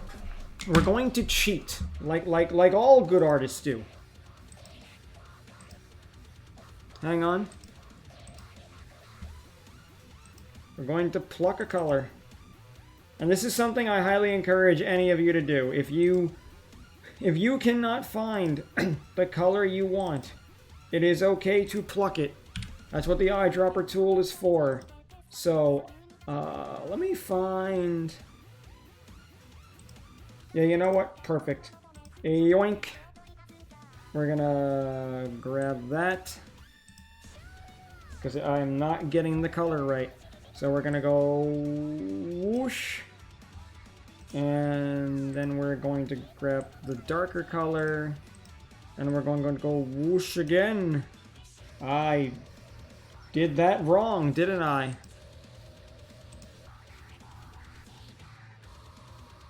Oh, I know what I did wrong, yeah. I know what I did wrong. Much better. Much better. So when you can't get a color right, just fucking nick it. Just fucking nick it.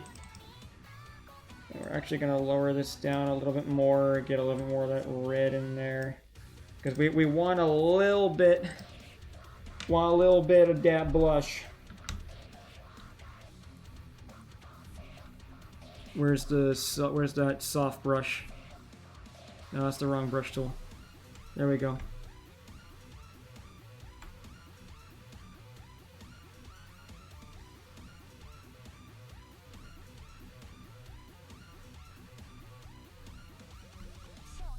This is so gonna go well for a video and tutorial. Yes, absolutely. There's a lot in here. That's for sure for a tutorial, homie.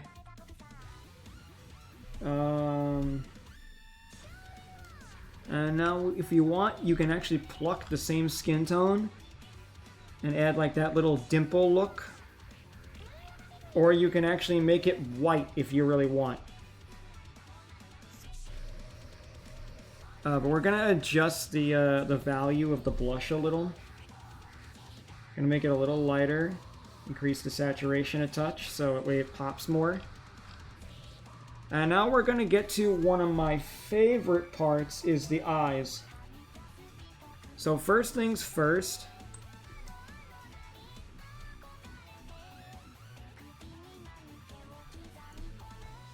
We might adjust the shadow of the sclera.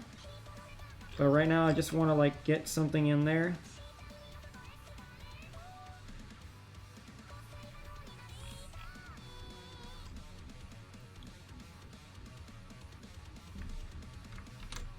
Also, you want to kind of like try, because like you're basically doing the cast shadow of the eyelid. So you kind of want to just, you know, make sure that it's a strong enough contrast.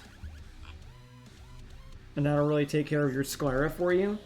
You can adjust this a bit more though, like we can make it a little bit lighter so it's not so overbearing, because obviously the eyelid will create a cast shadow, but it's not necessarily super strong. So just play with the the brightness of it. And now comes the part where I can like do beautiful jizz-tastic things with the eyes.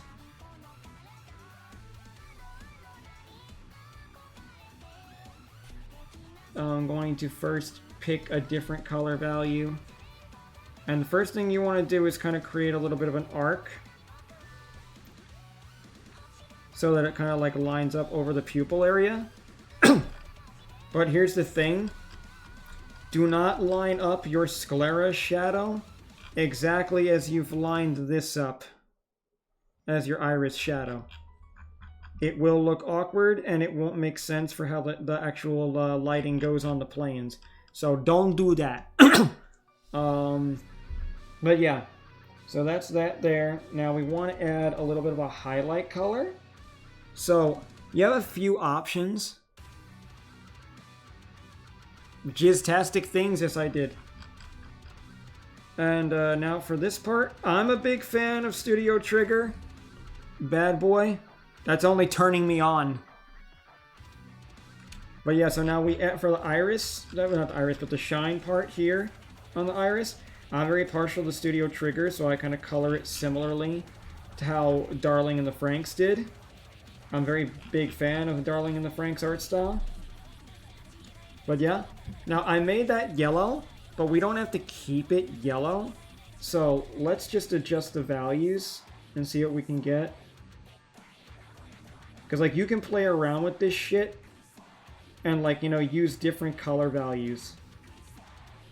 Like, I kind of like the pinkish purple, but it should be a lot brighter, given that this is the highlight of the eye.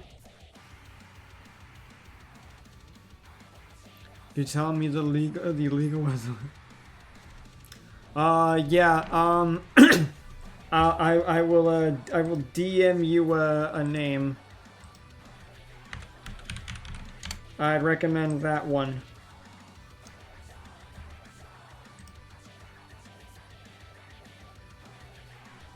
Alright, now...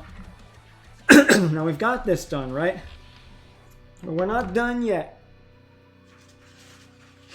Because, in this case,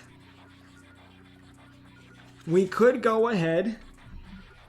If you want to, you can choose to leave it without the makeup, or you can add a little bit on the lips. So let's just go here. Let's go back to the soft brush. I'm going to attempt to pluck this color. I might need to make it a little bit more red again. And now we can go right here.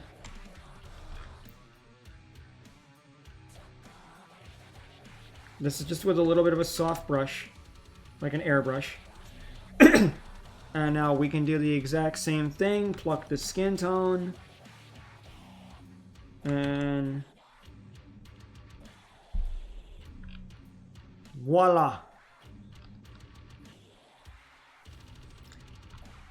Of course, if you really want, you can make that a little brighter so that the lips pop a little bit more.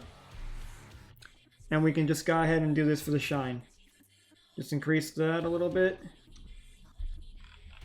And that way it draws more attention to those little supple anime lips. And to add a bit more pop to the eyes, I typically like to do this above everything.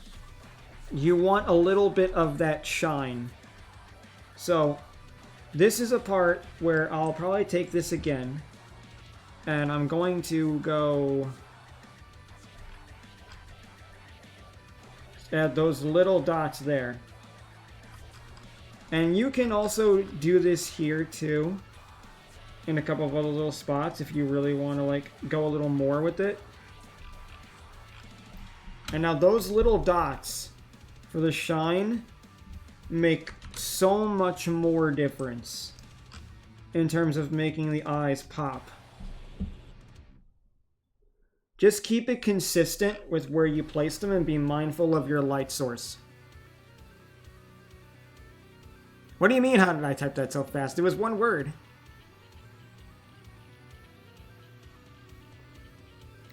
Back in the day, I used to be able to type 200 words a minute. Can't do that anymore. Now it's like 60. Maybe, actually, no, maybe like 70 something. Me and my friends did a game one night to see how that went. It was fun.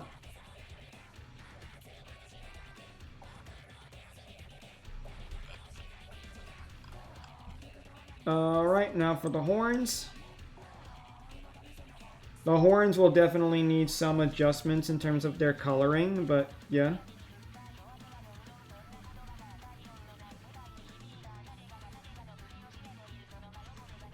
Now, you want to focus on form rather than detail. At least if you're doing cell shading. Because there's just certain things that won't be as visible. So like you'll notice like certain parts just get kind of completely and totally covered. But bear in mind like how the form works. And maybe you can even like erase a little along the edges to get a little bit of that extra shine. Because there's always that little bit of that, what's the word I'm looking for? Like, I think it's like backlighting. Oh, I wish I could remember the term. I think it's ambient occlusion. I think it's ambient occlusion.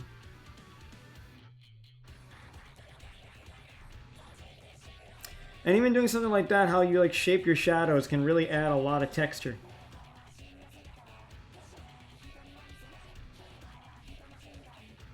Ambient occlusion, thank you, Nyan. When you go to that website, also have Opera GX and an ad blocker.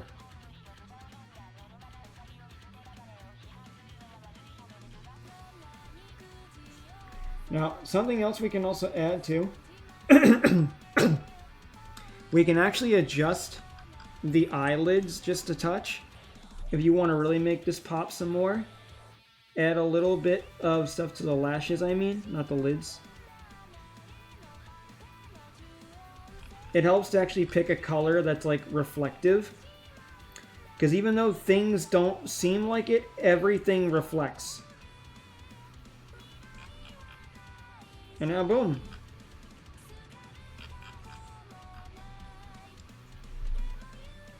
Well, we're almost done.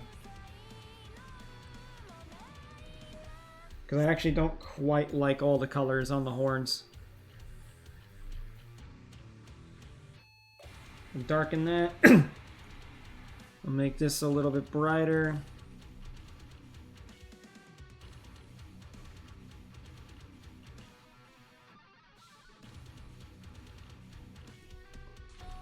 Okay.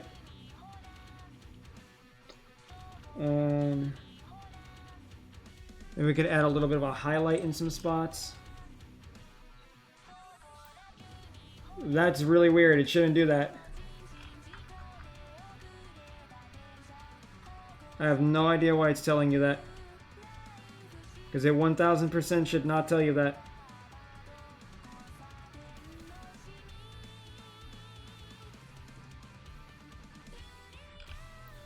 Alright, now we can adjust that lighting a little bit more.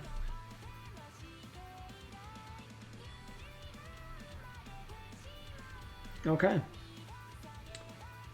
Now, we are nearly done. The last thing that we're going to do. We're going to add what I like to call correction layers. So you'd go up to layer, a new correction layer, and I'm going to add a gradient map. Now, this is going to show us what it looks like in black and white. Now, it looks fine in color. But a lot of these colors look a little bit too similar. So what I like to do is I like to add another correction layer called Tone Curve. So now we can lock this. I'm going to go into Tone Curve and I'm going to adjust the curves. I kind of like to go for a little bit of an S on the shape of the tone curve.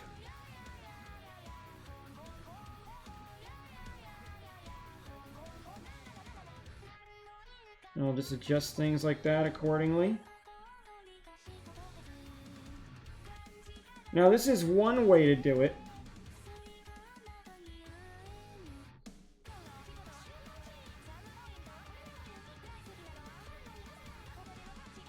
Now I've made it a little lighter. Also, real quick, I'm going to clip this to it because I don't want it to affect the whole background. But now, look, this is before, after. Before, after. Now, we're not completely done yet. Yeah, you've probably got ads there, man. Get it? I don't know if you have an ad blocker, but you should. Just close out of it then and get an ad blocker. Because there's tons of websites like that. But you gotta have the ads blocked. Alright, so now if we do this, right? We can see some stuff has changed in contrast, but some stuff still looks a little bit the same. Now, I don't know if I actually like the curves or not on it. So I'm probably going to actually just manually adjust some of the values. What do you mean, how do you download an ad blocker?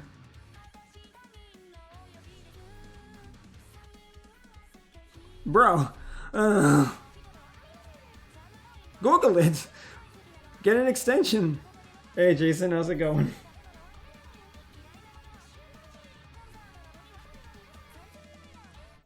Alright, let me, we're gonna actually adjust this value a little bit more.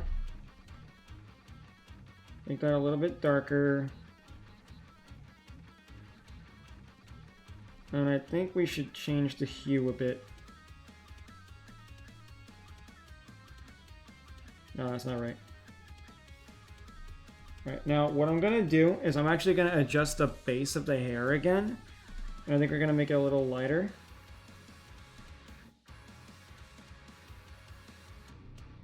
Alright, so now let's actually try looking at this through the gradient again. Now there's a little bit more noticeable adjustments in the values.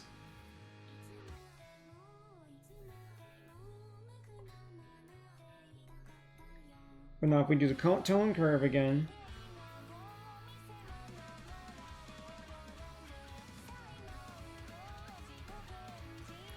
it looks softer, but there's a little bit less contrast. Like the skin looks softer, but there's less contrast on the hair. So honestly, what we could do is we could actually just drag this down to the skin.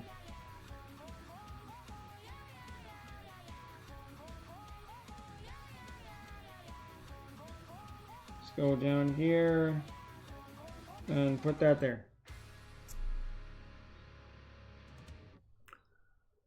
Oh. Yeah, I agree with Omega. Those are good ad blockers. Just as existing as usual. Gotcha, man.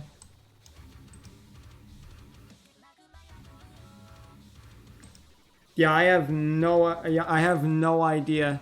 That makes no sense at all, Melton. Try Googling it. Like, literally just Google it.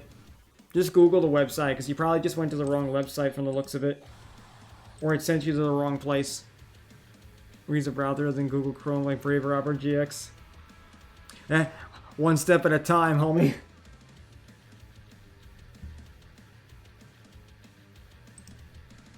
Alright, so now let's go here. And that looks pretty good in black and white. So now we've got this here. So now we're going to add one more thing for correction layers. We're going to add hue saturation. Actually, we could just do color balance. Color balance would be good. So for shadows, let's add blue.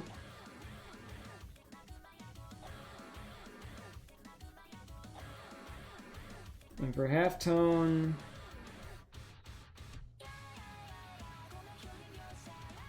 add a little bit more blue.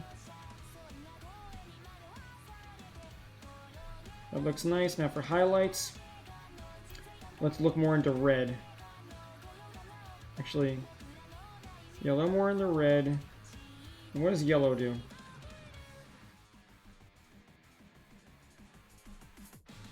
A little too much. Okay, now let's do this. So we got this here. I had the color balance. Things are definitely a little darker in black and white. But in the color, it definitely pops more.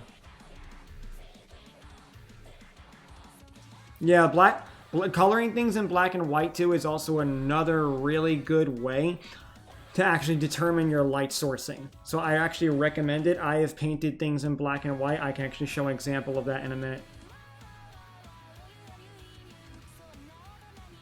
Stop that, that's not healthy. Take a salt out. But yeah, so now we can go ahead and we can hide the sun. And now, honestly, that's something you've studied, that's good. Black and white is very useful. So, honestly, I'd say, Scar, considering this was your original question, is there anything else that I could provide here that would be helpful for you to understand, you know, the shadows and the light sourcing and different things like that I haven't thought of? Is there any other area that I might have left out or that would be helpful? Because I think I've covered everything, but if there's something I've missed, feel free to tell me, or anyone else here also who is an artist, please provide the input if need be. But I think that's about everything I can say for this, because we did the eyes, we did the face, we did the hair, and then we did the coloring. So I covered 2 birds with 1 stone. I knew I was definitely going to do this.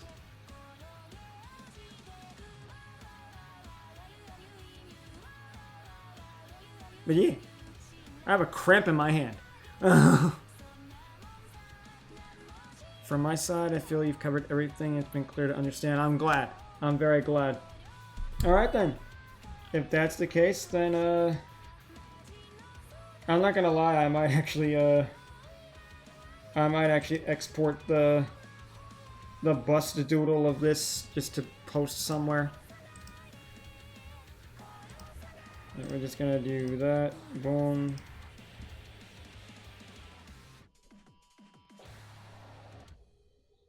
Alright. And we can close that reference there. But yeah.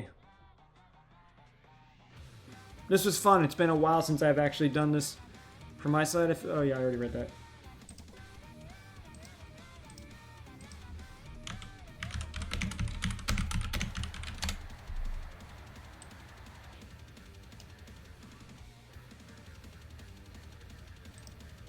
Alright then.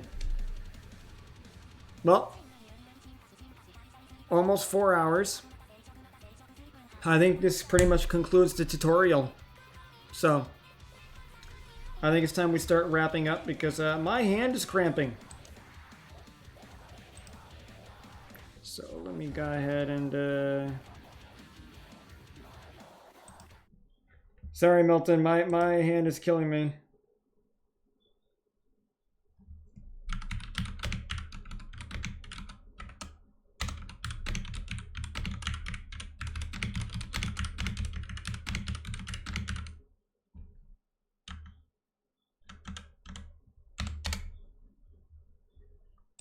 Alright.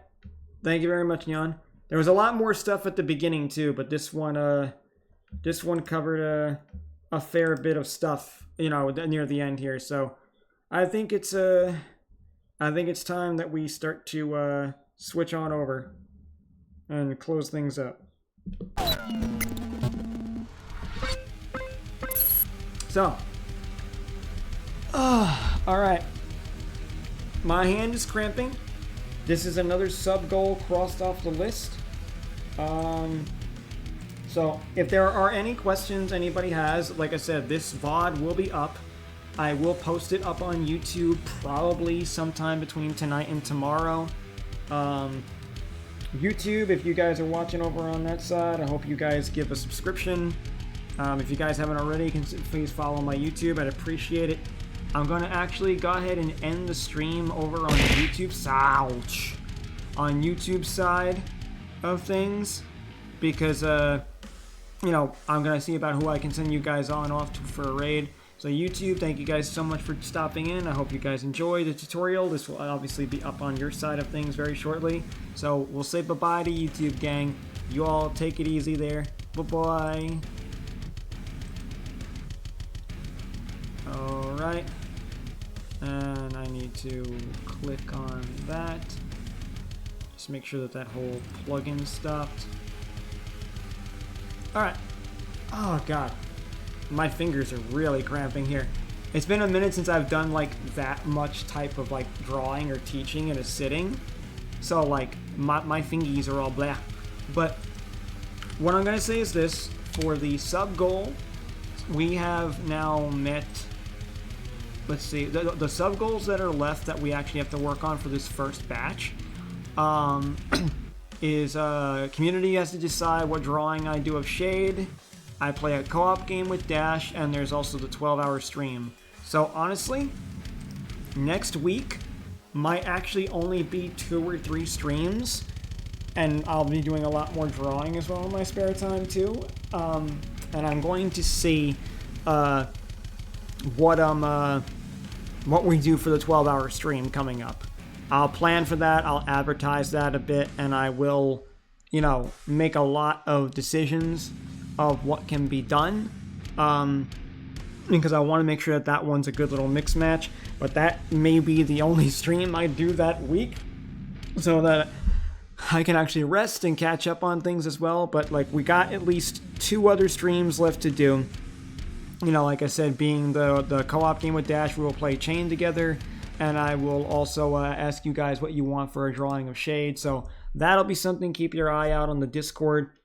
And I will ask opinions on what I should draw, and then we will do a vote. But in the meantime, I probably will end up picking another game to play. There's a lot of games I've been wanting to get to, so we'll have to see what goes there. Yes, it will make me lose my mind, because I can guarantee that communicating with you will be the bane of my existence that evening. But anyway, yes, I'm going to see who I can send you guys to.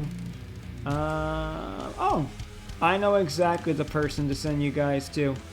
It looks like my friend Nova is streaming. I'm going to send her on over there for you guys. Give her some love. She's a really sweet person. She's a homie, and I would love to actually like catch up with her a little bit soon. So I'm gonna send you guys on over there. Please give her a follow. Lurk in her streams. Whatever you got. It would mean a lot to me. So I will catch you guys all probably on Monday, maybe Wednesday. I have to see what the schedule's looking like this week. But any case, you guys have a beautiful fucking night. Much love. Caw motherfuckers, and I will see you all soon. Take it easy, gang. Bye-bye.